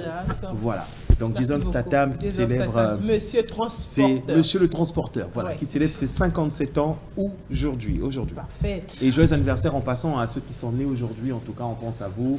Et ceux qui sont nés demain, parce que demain c'est samedi, on ne sera pas là, mais on vous souhaite un excellent anniversaire, ceux de dimanche également. Bien sûr. On y va avec les news et on va commencer avec Hardy Da Silva Ndembo. Je crois que ce nom vous dit quelque chose, on en avait parlé ici dans les émissions précédentes. C'est le boxeur congolais poids lourd qui est décédé aux États-Unis. Finalement, le corps avait été rapatrié au Congo il y a quelques semaines et son inhumation a eu lieu la semaine dernière. Donc, il a été inhumé avec tous les honneurs possibles. Il y a même eu des combats d'exhibition de boxe qui ont été organisés là où il habitait, dans son quartier, dans l'école où il s'entraînait, au plateau des Kazans. Tous les sportifs se sont réunis en tout cas pour lui rendre un vibrant hommage. Je n'ai pas les images malheureusement, mais je tiens à vous vous rassurer qu'il a été enterré avec les honneurs et tous les honneurs possibles. Donc, une fois encore, nos condoléances à la famille éprouvée, la famille sportive également. Donc, nos condoléances à toutes ces personnes qui ont aimé ce jeune. Moi, je le croisais dans mon quartier de temps en temps. On discutait. Un monsieur très, très poli, très gentil et très fort. Parce que quand tu regardais la corpulence, tu pouvais attester et affirmer que lui, il va me faire très mal si je me bats avec lui. Ouais, donc voilà. Il était très fort sur le ring, mais en dehors aussi, il avait une force naturelle qui dégageait, qui émanait de lui. Donc voilà. Paix à son âme. Et en tout cas, repose en paix, champion, parti trop tôt, très jeune. Très jeune, très jeune, dans la fleur de l'âge en tout cas. Vraiment. Voilà. Alors, on va aussi parler de Gisèle Gucci. Gisèle Gucci, monsieur Owaba, chargé, comme on l'appelle, qui va affronter la salle mythique du Bataclan de Paris le 1er novembre prochain. Il faut dire que les Congolais sont actuellement, les artistes notamment sont en train de se lancer des défis, des challenges pour aller affronter les salles mythiques en France. Il y a eu Afara Tsena dernièrement, Roga Roga. Et là, donc, il y a Gisèle Gucci qui a décidé d'aller remplir le Bataclan de Paris. Donc, nous invitons tous les Congolais de la diaspora qui nous suivent en ce moment à aller acheter massivement les billets qui sont déjà en vente. Ouais. Et si nous, on a la chance d'avoir nos billets et nos visas pour partir, on ira peut-être assister à ce très beau concert que va nous livrer monsieur Gisèle Gucci le 1er novembre prochain. Alors la salle du Bataclan fait 1500 places. Elle est située dans le 11e arrondissement de Paris et donc c'est un défi de taille. Bien sûr. Voilà. Merci beaucoup et bonne chance à l'artiste. Et on va terminer les news avec Freddy Massamba. Freddy Massamba, il y a Freddy comme on adore l'appeler, monsieur sympa. Mais très drôle, très gentil. Tu ne peux pas passer une minute avec lui sans rigoler. C'est un grand frère, en tout cas, qui adore discuter et échanger avec les plus jeunes. Il était aux Nuits d'Afrique, dernièrement, le festival des Nuits d'Afrique, qui s'est tenu dernièrement à Montréal, du 9 au 21 juillet. Et lui, il s'est produit sur scène le 20 juillet dernier. Normalement, on en aurait parlé en début de semaine, mais je me suis dit, bon, allez, je vais garder ça pour la fin de la semaine. Donc voilà, il s'est produit sur scène à Montréal. On va voir la photo. Voilà, ça c'est une des images de la scène. Et donc, il était à côté de ses deux enfants, on va dire, parce qu'il était avec Florik Kim et avec Andri Massamba. Ce sont donc respectivement son neveu et son fils qui l'ont accompagné à Montréal pour pouvoir éventuellement faire cette scène. Et j'ai pu vous dégoter des images, on va dire une petite vidéo d'un extrait d'une de ses prestations, parce que franchement, ça vaut le détour de voir Freddy Massamba sur scène. On veut découvrir. Regardez plutôt ceci. On se retrouve juste après pour la suite. Mala política, el mundo rojo, de sangre versada. Ah, mundo mío, el mundo mío, mío, mío, mío, mío. El mundo mío, como liberarse con arte. El mundo mío, mío, mío, mío, mío, mío. El mundo mío, quiero verte puro brillante.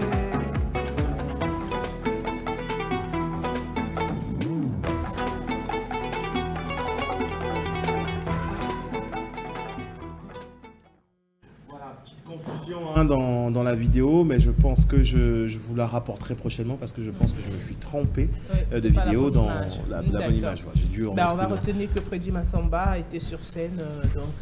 Voilà, il était sur scène à Montréal le 20 juillet dernier pour une très très belle prestation.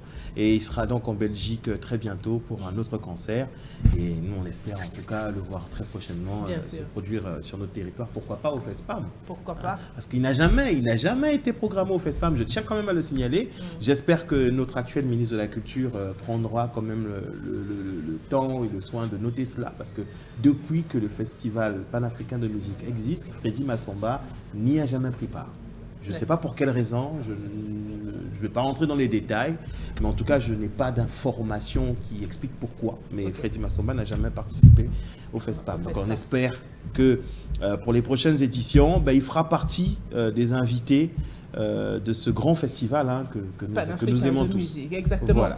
Merci beaucoup et on passe au cinéma pour terminer. Le film du jour, c'est Deadpool et Wolverine. Voilà, Deadpool et Wolverine. On l'a attendu pendant plusieurs années. Le voilà de retour. Le fameux héros, on va dire, très controversé parce qu'il a un langage assez explicite dans ses dialogues au cinéma. Il est grossier, il parle beaucoup de sexe, il parle beaucoup de drogue, d'alcool dans ses films. Donc, je vous préviens qu'il faut faire attention si vous allez voir ce film. Déjà, il est interdit au moins de 17 ans. Voilà, il faut le dire. Il a été classé R aux États-Unis parce que il y a beaucoup de violence dedans, il y a du sang partout, le langage vulgaire, les références sexuelles et ainsi de suite. Donc, en tout cas, les mineurs aux États-Unis, pour aller sur ce film, ont été obligés d'y aller avec leurs parents. J'espère qu'ici vous avez fait la même chose parce que le film est sorti mercredi dernier et donc pour le petit synopsis, il faut dire que notre ami Wade Wilson qui joue qui est Deadpool, voilà, qui est un tueur à gages mutant et ainsi de suite, a été donc contacté pour un grand boulot, parce que d'habitude il vit de petits boulots. Donc il a été contacté par le TVA, parce que le nom il fait un peu rire, nous on sait qu'on a la TVA, la taxe sur la valeur ajoutée, mais eux ils ont le TVA qui est le tribunal des variations anachroniques. Donc c'est une espèce d'institution qui est censée réguler les voyages dans le temps, surveiller justement les gens qui voyagent dans le temps pour aller foutre la merde un peu partout. Donc ils sont censés réguler ce secteur-là. Là, ça c'est d'après l'univers Marvel. Et donc lui, il s'est vu proposer donc une mission digne de lui, mais sauf que on va dire le tribut à payer pour cette mission, c'est qu'il doit perdre son univers et toutes les personnes qu'il aime. Il a dit non,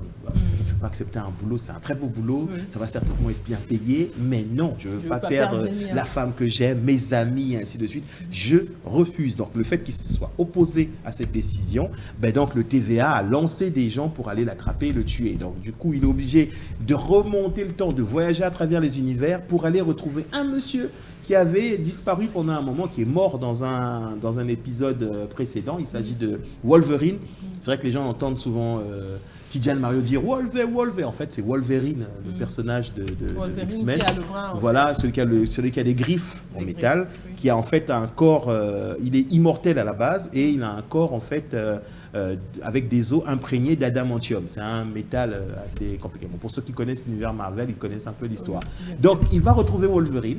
Et tous les deux, ils vont devoir faire, on va dire, route ensemble pour essayer de sauver l'univers de Deadpool. Parce que le Wolverine que lui va aller retrouver avait sacrifié son univers. Donc il va aller voir le gars, il dit, écoute, tiens, moi je ne sais pas sauver le monde, toi tu sais le faire, viens, tu vas m'aider parce que je vais perdre les personnes que j'aime. Donc du coup, ils vont devoir s'entendre.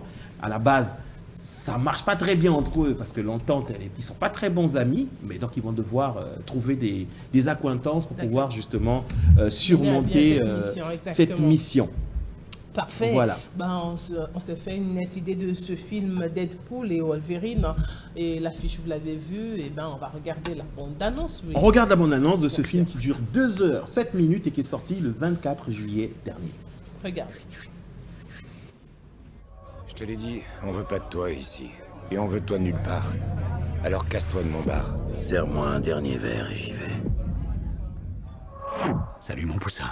Fais-moi plaisir et viens avec moi tout de suite. Désolé ma belle, je suis pas intéressé. Ok, tic-tac, je suis un peu pressé par le temps, alors allez hop, on y va. Oh ouais. Oh, t'as la griffe qui bande mou. C'est assez fréquent chez les Wolverines de plus de 40 ans. Fous-moi la paix. Si tu veux pas d'un deuxième trou du cul au milieu du front, t'as intérêt à me suivre.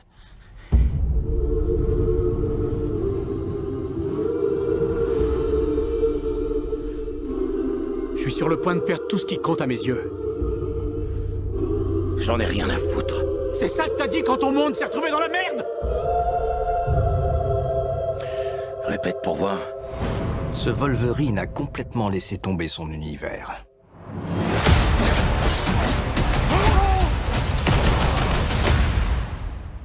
Tu veux me parler de ce qui te tourmente ou tu préfères attendre la scène du flashback? Non, va te faire foutre.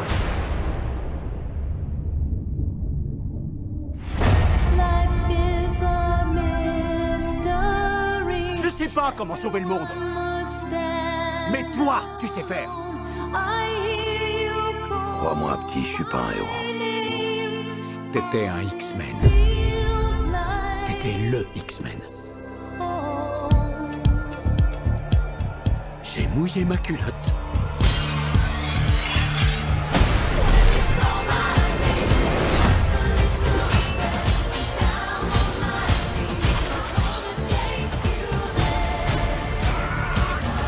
Qu'est-ce que c'est bête, un garçon?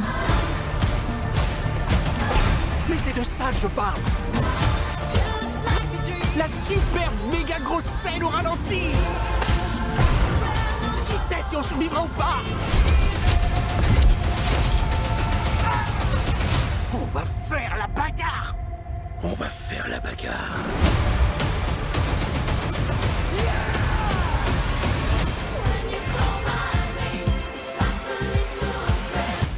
On se fait une petite ligne? Arrête! La coke, c'est le seul truc que Disney nous a formellement interdit. Mais on peut parler de Blanche-Neige si tu préfères. Ils connaissent l'argot, ils sont briefés, il y a des listes. Je peux pas dire sucre en poudre. Dis les gars de la narine. Poussière de fée. Même le talc, on peut pas. Je voudrais un bonhomme de neige. Moi aussi. Mais non.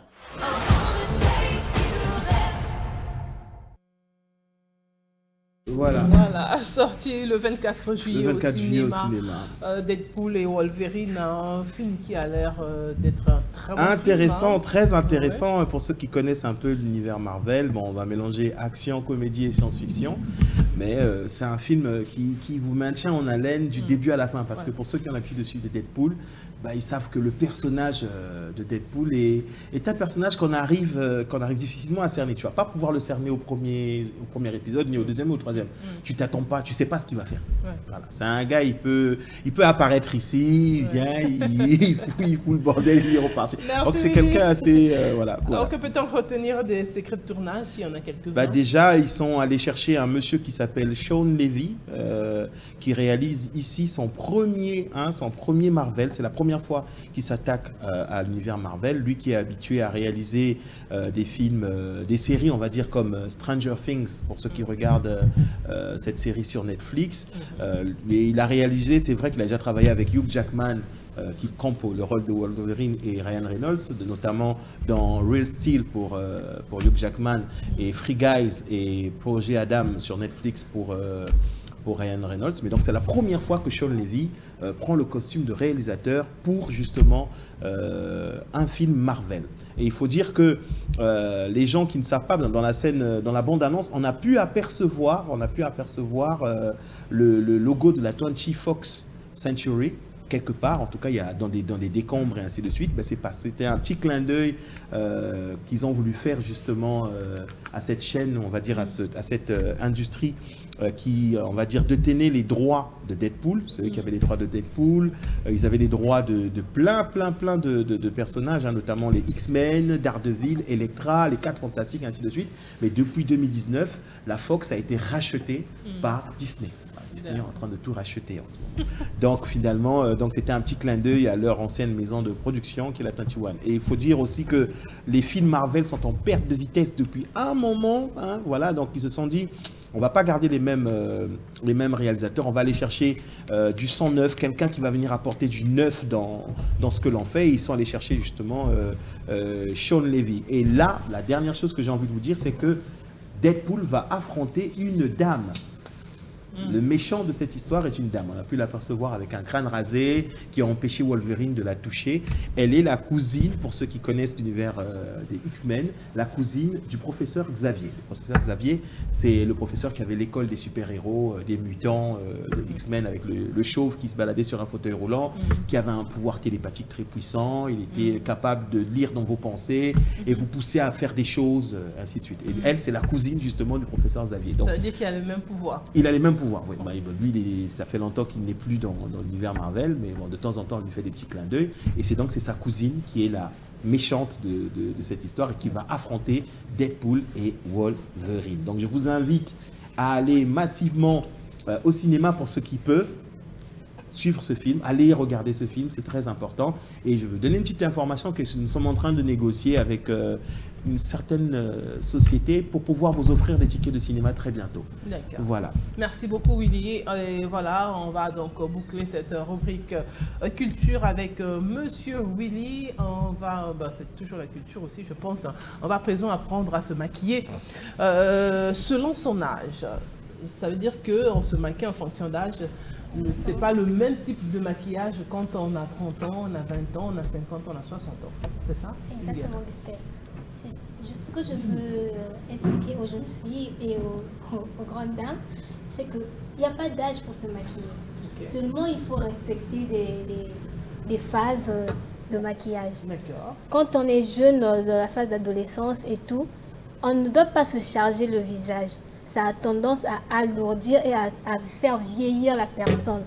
Quand on se maquille, on est jeune, il faut se maquiller léger. Il ne faut pas se charger du visage. C'est toi qui mets les fards. Exactement. Alors, tu n'as que 18 ans. Tu n'as que 18 ans, mais ça alourdit. Ça alourdit le visage, exactement. Et quand on est grande-maman, grand-mère et tout, il faut faire l'inverse. Il ne faut pas trop vouloir paraître jeune. Parce que quand on est vieille, on doit se maquiller de la même manière que lorsqu'on était adolescente. D'accord. On évite tout ce qui frappe à l'œil, tout ce qui dérange ou tout ce qui attire.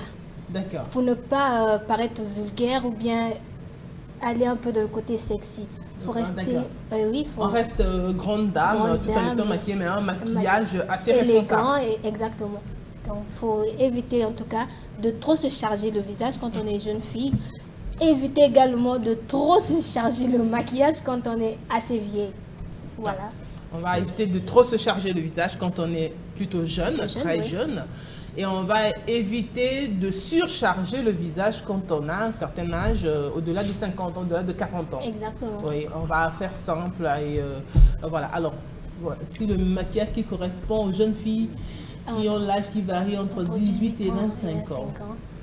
Ah ouais? Je vois là, oui, c'est léger.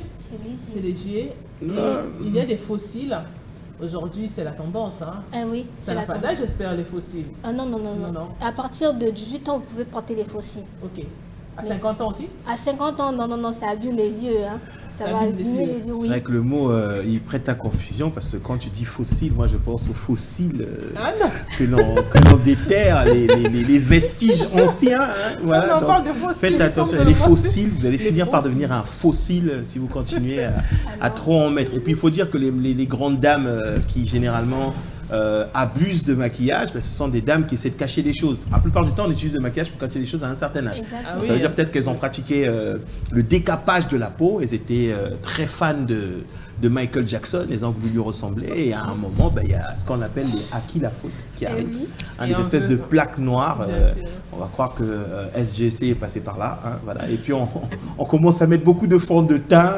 Oui, c'est tout ça aussi. On va finir par devenir métis. On devient métis. Les imperfections. Voilà. Exactement. Bien sûr. Merci beaucoup. Donc, en fonction d'âge. Par contre, j'ai une question à te poser. Est-ce que quand on a moins de 20 ans, on est obligé de se maquiller entre 20 et 25 ans? Ça, c'est le maquillage des jeunes filles. Le maquillage des jeunes filles. Ok. Là aussi, c'est plutôt 30 et 40 ans. 30 et 40 ans. C'est quoi la différence entre les deux images, Juliana? Entre cette image-ci et la précédente? 45 et 50 ans. 45 et 50 ans. On peut se maquiller comme ça? On peut se maquiller comme ça. Avec les fossiles comme ça, là? Oui, on peut se maquiller comme ça. Si la dame, elle ose faire, en fait. Elle ose tout. Elle se dit que non, je veux encore paraître jeune et essayer de tout mettre. Mais les femmes aiment rajeunir. Ce que je ne comprends pas avec les femmes, c'est que pas vieillir, en fait. La plupart du temps, quand elles sont jeunes, elles veulent paraître plus vieilles. Et quand elles deviennent vieilles, elles veulent paraître plus jeunes. On nous dit à un moment, choisissez. C'est comme ça que Dieu a pas groupé comme ça. Il n'y a pas d'explication à ça.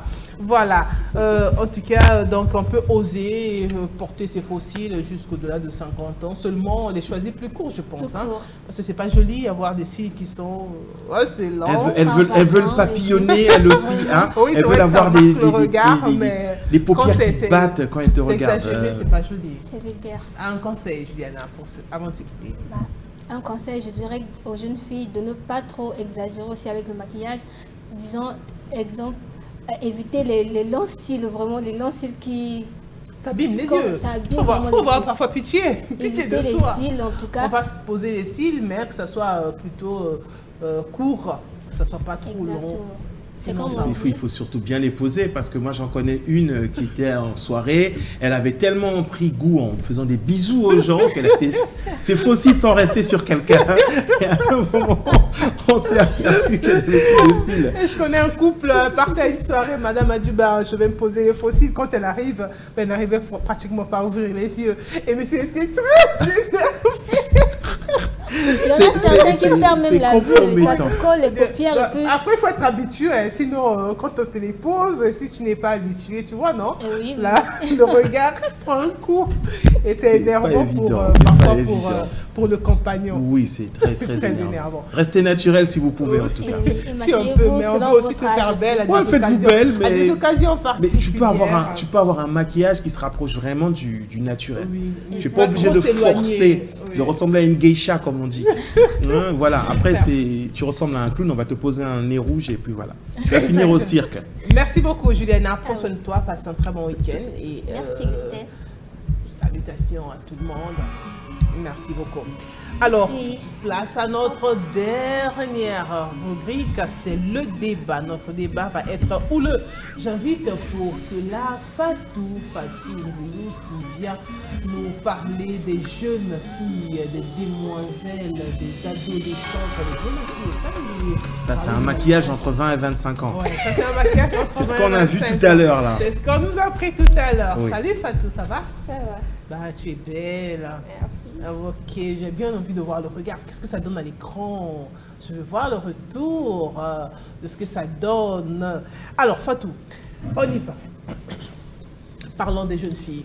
Quand on commence à être active sexuellement, pour une jeune fille, qu'est-ce qu'on doit apprendre en premier? Déjà, il y a beaucoup de choses à faire. Quels sont les éléments à pouvoir prendre en compte? Ça veut dire que pour une jeune fille qui se lance déjà dans la vie active, dans la vie sexuelle, qu'est-ce qu'il faut apprendre en premier? Déjà, comment se protéger. Ça, c'est il faut éviter beaucoup de trucs, de choses, les maladies, des grossesses précoces. Exact. Donc, il y a beaucoup de choses. Donc, il y a comment apprendre à se protéger, à quel moment on doit aller avec un homme, à quel moment on ne doit pas aller avec un homme, qu'est-ce que je dois faire avec un homme, qu'est-ce que je ne dois pas faire. Donc, il y a vraiment beaucoup de choses. Qu'est-ce qu'il faut faire, qu'est-ce qu'il ne faut pas faire, comment se protéger, comment éviter. Et à quel âge le faire aussi. Donc, comment éviter une grossesse, ça évite un peu d'enchaîner les grossesses comme ça. Est-ce qu'à cet âge-là, 16-17 ans, on est conscient, on connaît bien calculer le cycle? Même quand on a appris, parce que j'ai comme l'impression qu'à ces âges-là, on a du mal, à maîtriser ce mécanisme-là, n'est-ce pas? Oui, c'est tout à fait ça, parce que moi-même personnellement, ce n'est qu'après le bac que j'ai commencé à m'intéresser à ça. Sinon, avant, ça me disait rien. C'est quoi cette mathématique-là? Tu trouves ça plutôt bise? C'est pourtant un des cours les plus palpitants et les plus intéressants à l'école, la reproduction. Bien sûr. C'est le cours mais je pense que c'est le jeune âge des apprenants qui pousse qu'on ne s'intéresse pas vraiment. Ça veut dire qu'on s'intéresse à ça un peu plus tard. Voilà. Oui. Après, moi, je pense aussi qu'il n'y a pas que les femmes qui doivent s'intéresser à ces choses. Les hommes aussi doivent s'y intéresser. Pour mon cas particulièrement, moi, j'apprenais à mes petites amies à calculer leur cycle. Je prenais le temps, je la faisais asseoir, je disais tiens, c'est toi, voilà, c'est quand la dernière fois que tu as vu tes règles, ça a commencé quand, je note, ça s'est arrêté quand, on note. Après on dit qu'il faut au moins prendre une année, hein. C'est vrai que c'est pas une science exacte, mais il faut au moins prendre une année, prendre le temps de noter quand ça commence et quand ça se termine, pour pouvoir commencer à connaître son cycle de manière réelle, savoir comment son corps fonctionne. Alors, notre sujet du jour nous a été envoyé par un téléspectateur. C'est un couple qui a un enfant, enfin une fille, qui à 15 ans déjà est tombée enceinte.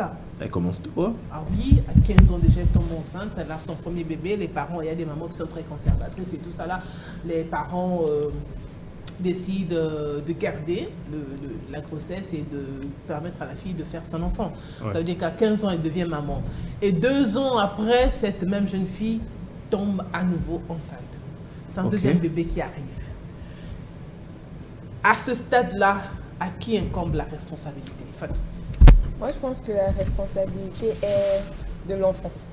Déjà, si les parents l'ont accompagné durant sa première grossesse, normalement, d'une manière normale, il devrait prendre conscience. Savoir maintenant, j'ai déjà eu un enfant, je dois marcher comme ça, je dois marcher comme ci. Mais si l'enfant n'arrive pas à prendre conscience, en tout cas, la responsabilité lui revient. Surtout si elle était accompagnée de ses parents durant cette période. D'accord. Et quand elle est tombée enceinte pour la première fois, qu'est-ce que les parents, que devaient faire les parents? Soutenir l'enfant, dire que ouais, tu tombes enceinte, mais c'est pas une... Tu accepterais que ton enfant de 15 ans puisse mettre au monde? Si c'est déjà là, il n'y a plus rien à faire. Elle doit apprendre de ses erreurs. Si c'est déjà là, elle doit mettre au monde. Ok. Elle met au monde et après tu l'accompagnes. Je l'accompagne, je lui ai dit tu dois aller à l'école, tu dois poursuivre, tu dois faire ceci.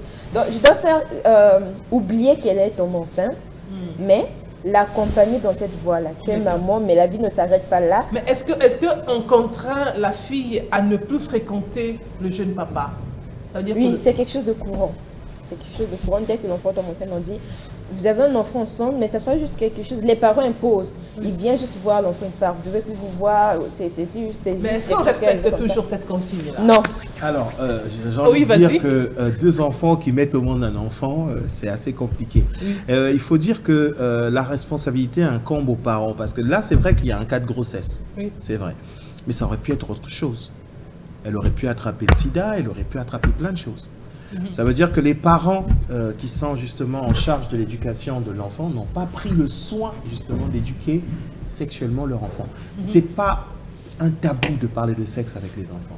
Il faut prendre le temps d'aller en parler avec les enfants, de prendre le temps justement de faire asseoir sa fille quand elle commence à avoir justement, déjà quand elle est en âge de puberté ou quand elle arrive à ses premières menstruations, faites-la asseoir, faites-lui comprendre que écoute, là tu deviens une femme, hein, tu commences à avoir tes premières règles, ça veut dire que tu es en mesure de donner la vie. Donc, ça veut dire que si tu ne te protèges pas, il faut prendre le soin de faire comprendre et lui faire comprendre quels sont les risques qu'elle prend quand elle va tomber enceinte. Pourquoi alors les parents ont du mal à pouvoir évoquer ce genre de sujet avec leurs enfants? Moi je pense que c'est... Vous n'allez pas me contredire, c'est pas très courant chez nous, dans nos familles, qu'un parent puisse faire asseoir ses enfants, ses ados, pour commencer à parler sexualité avec eux. Alors moi, il y en a qui n'osent même pas. Vas-y. Moi j'ai envie de dire que les parents, tout dépend de l'éducation qu'on a eue. On a appris à importer ce que les Européens font.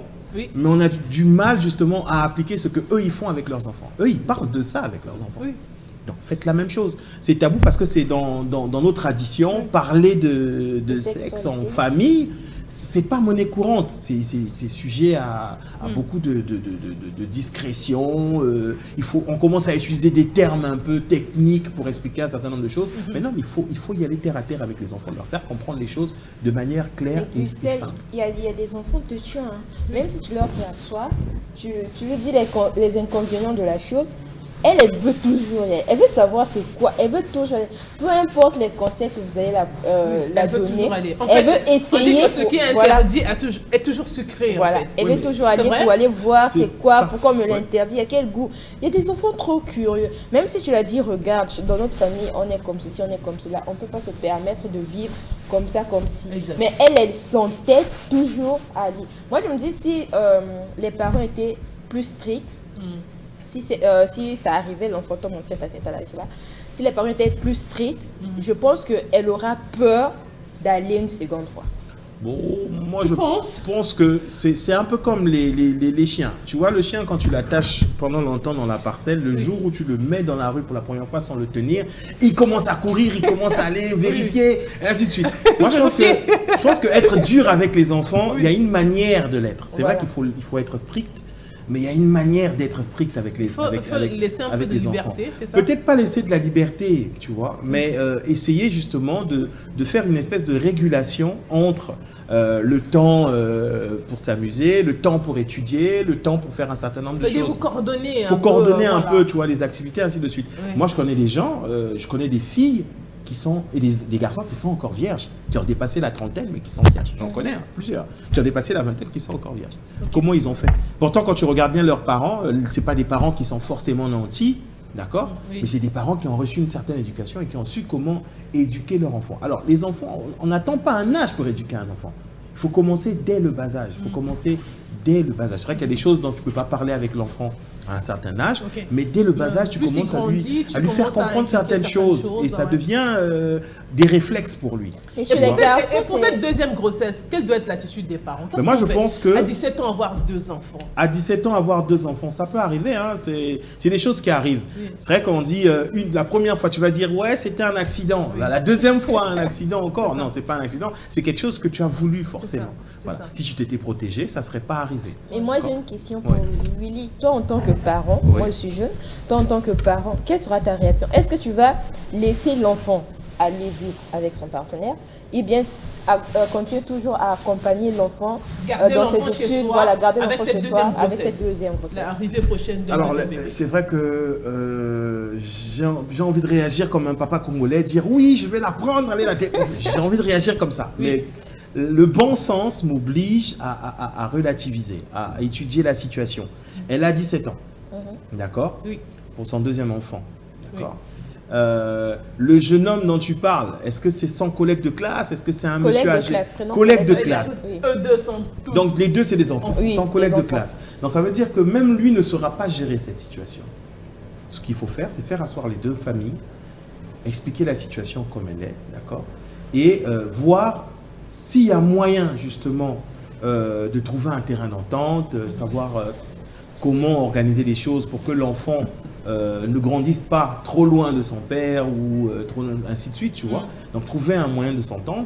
Et moi, ce que je ferais, je préfère avoir ma fille sous mon toit, prendre soin d'elle, que de la laisser aller avec... te ramène une troisième grossesse. Tu vas faire comment? Alors, mais le problème, c'est que si tu la laisses aller chez le garçon et qu'elle chope une troisième grossesse là-bas. Mais moi, je pense que... mon autre question, c'est de savoir que dire des parents qui font avorter leurs enfants mineurs? Moi, j'ai envie de te dire que c'est un danger énorme. Déjà, les médecins, la plupart des médecins estiment qu'il faut attendre l'âge de maturité pour commencer à avoir ses premiers rapports. Donc, ça veut dire qu'il faut attendre au moins 18 ans. Oui.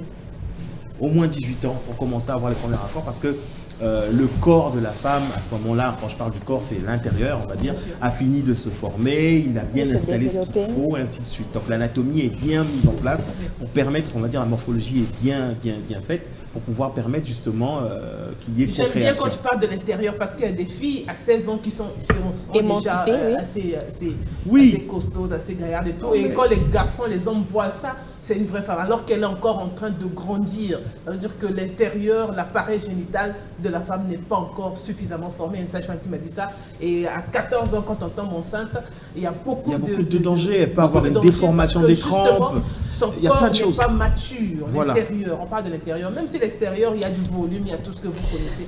Mais si l'intérieur n'est pas encore bien fait, il y a encore... Mais moi, je pense que c'est vrai que on dit que c'est mauvais, on va dire c'est mal, c'est agaçant, ou des fois c'est insultant de demander l'âge à une femme. Mais c'est important de demander. Mais il faut le faire, il faut demander. Pourquoi c'est insultant? Demander l'âge. Oui, tu as quel âge? Parce que des fois, vous voyez des femmes marcher dans la rue, c'est des OGM. Moi, j'appelle ça généralement, ce sont des hommes âgés qui aiment les petites filles. Donc, chez eux, demander l'âge, ils vont voir, peut-être si je lui dis mon âge... Non, il ne faut pas mélanger. Moi, je pense les deux. Moi, je pense les deux. Parce que si la fille dit que moi, j'ai 17 ans, l'homme a 35 ans, tu vois, le garçon va dire, est-ce qu'elle va accepter... 35 ans, 17 ans, voilà. C'est compatible. C'est pas compatible, mais c'est quelque chose de courant. C'est quelque chose de courant, ça arrive. Oui, ça c'est... Les jeunes lycéennes de nos jours n'aiment plus leurs collègues. Ce sont soit les professeurs, les garçons de leur âge. Des professeurs, des plus grands, des hommes responsables. Et ne s'intéressent pas à l'âge de ces copines-là. Non, ce qui t'intéresse, toi, c'est le format. C'est seulement le format. C'est quelque chose de courant, il faut le reconnaître. Après, la préférence pour les personnes plus âgées, c'est parce que ces jeunes filles, je pense, je ne veux pas me mettre dans leur tête, mais d'après une certaine étude sociologique et ainsi de suite, une étude de comportement, ces filles recherchent la stabilité, elles recherchent la maturité dans les décisions, dans les actes qui sont posés. La plupart du temps, un jeune homme qui est avec elle dans la classe, c'est encore un gars qui est dans la vie, il se cherche encore, il a encore envie de s'amuser, de découvrir. Alors que des fois, la personne âgée, elle sait ce qu'elle veut, en général. Elle sait ce qu'elle veut, elle est en mesure même de l'éduquer. Je vais prendre un exemple tout bête. Vous connaissez la petite fille qui jouait dans le film nigérian Blessing? Oui. Voilà. Elle a grandi, elle a épousé un monsieur qui a peut-être 2 fois ou 3 fois son âge. Ok. Il avait déjà plus de 50 ans. Elle était encore en début de maturité, elle avait la vingtaine. Elle a épousé un homme de 50 ans. Et quand on lui a posé la question de savoir pourquoi justement elle s'est mise en couple avec ce monsieur, c'est vrai que ce monsieur-là déjà c'est quelqu'un qui est âgé, c'est quelqu'un qui a les moyens, on va dire, parce que c'est un milliardaire. Hein, voilà. Elle a dit, mais moi je recherche la stabilité. Je veux aller avec un jeune de mon âge. C'est quelqu'un qui se cherche encore. Il va peut-être pas m'apporter ce dont j'ai besoin. Par peur justement de perdre du temps. Beaucoup mature, en fait, je préfère aller avec un homme mature. Lui, il m'a stabilisé. Il a pris comme femme, il a épousé, il a doté, il a fait ce qu'il fallait. Mais c'est rare. C'est vrai que c'est assez rare que ça arrive, d'accord. C'est vrai que je ne pousse pas aussi... Quand on atteint 20 ans, on est déjà une petite femme. Une femme, on peut gérer un foyer. Nos grands-mères allaient au foyer à moins que ça. D'accord, mais je me dis, à 16-17 ans, on est mineur. Donc, vous, les hommes, quand vous abordez une jeune fille, vous devriez quand même penser à ça, n'est-ce pas, Fatou? Quand une fille a 16 ans, ça se voit. Même si elle a des rondeurs et tout, tu sauras que c'est un bébé. Mais comment tu fais pour aller avec une fille qui est un bébé? 16 ans. Ouais. Après, j'ai envie de dire, nos grands-mères, elles avaient quelque chose que nos jeunes sœurs n'ont pas. Elles avaient été éduquées pour ça. Oui. Elles ont été éduquées pour pouvoir tenir des foyers à l'âge de 20 ans. Nos jeunes sœurs ou nos jeunes filles d'aujourd'hui n'ont pas encore été éduquées parce que tu as une maman qui est encore, qui va en boîte de nuit, elle a encore envie de faire la fête. Elle vient d'avoir un enfant, elle se dit, mais comment je vais faire pour éduquer? Elle ne sait pas des fois comment éduquer l'enfant.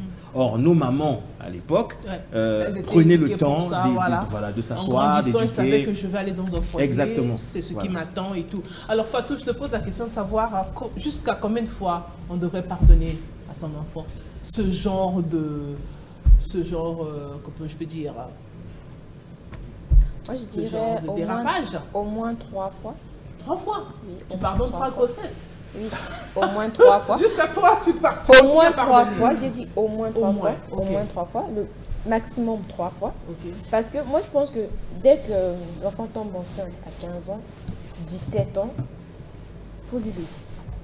Parce qu'à chaque fois que vous parlez, parce qu'il y a des personnes, tu peux beau parler, ne va jamais comprendre ce que tu dis. Tu peux beau conseiller. Il faut le laisser devant ses voilà, il faut se laisser devant. Peut-être que ces conséquences vont mieux l'éduquer que les paroles et bien les conseils que vous l'apportez. Mais tu oublies que c'est ton enfant. Quand ça non, va deux fois, il faut être dur. Il faut être dur dans les décisions. Parce qu'à chaque fois que tu la pardonnes, elle sait dans sa tête, ouais, moi j'ai une maman, ouais, moi j'ai mon père. Elle va prendre soin de mes enfants. C'est seulement quelque chose qui va se répéter. Alors si vous le laissez au moins 2 ans ou 3 ans dans son foyer, surtout que si on élève comme lui, elle aura des idées plus claires. Avec quel cœur tu vas prendre ton enfant? Avec quel cœur tu vas prendre ton enfant? Aller la déposer chez un ado. Jeune que je suis, je sais que ouais, j'ai mes parents, ils vont toujours me protéger. Donc je vais accumuler des bêtises parce que je sais que j'ai des gens derrière. Alors si je me retourne, je vois personne, je vais arrêter. Je deviendrai plus sage. Voilà. C'est par là que nous mettons un terme à cette émission. Merci Willy. Merci à toi. Permets-moi de saluer un monsieur qui est à Mongali, vers le rond-point. Il s'appelle Lésiani de Paris, qui nous suit tout le temps. Ah oui, voilà, bonjour à toi et bon week-end.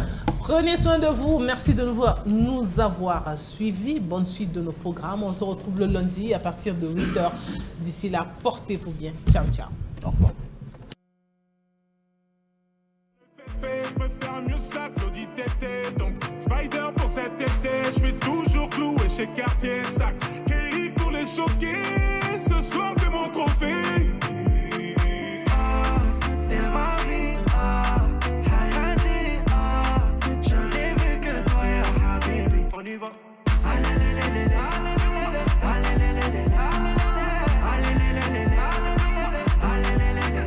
Concert complet à Düsseldorf. Gonflé à bloc comme Usain Bolt. Je suis dans le ravio, je traverse l'époque. Je fais du shopping sur un jour off. Le jet atterrit à Lausanne.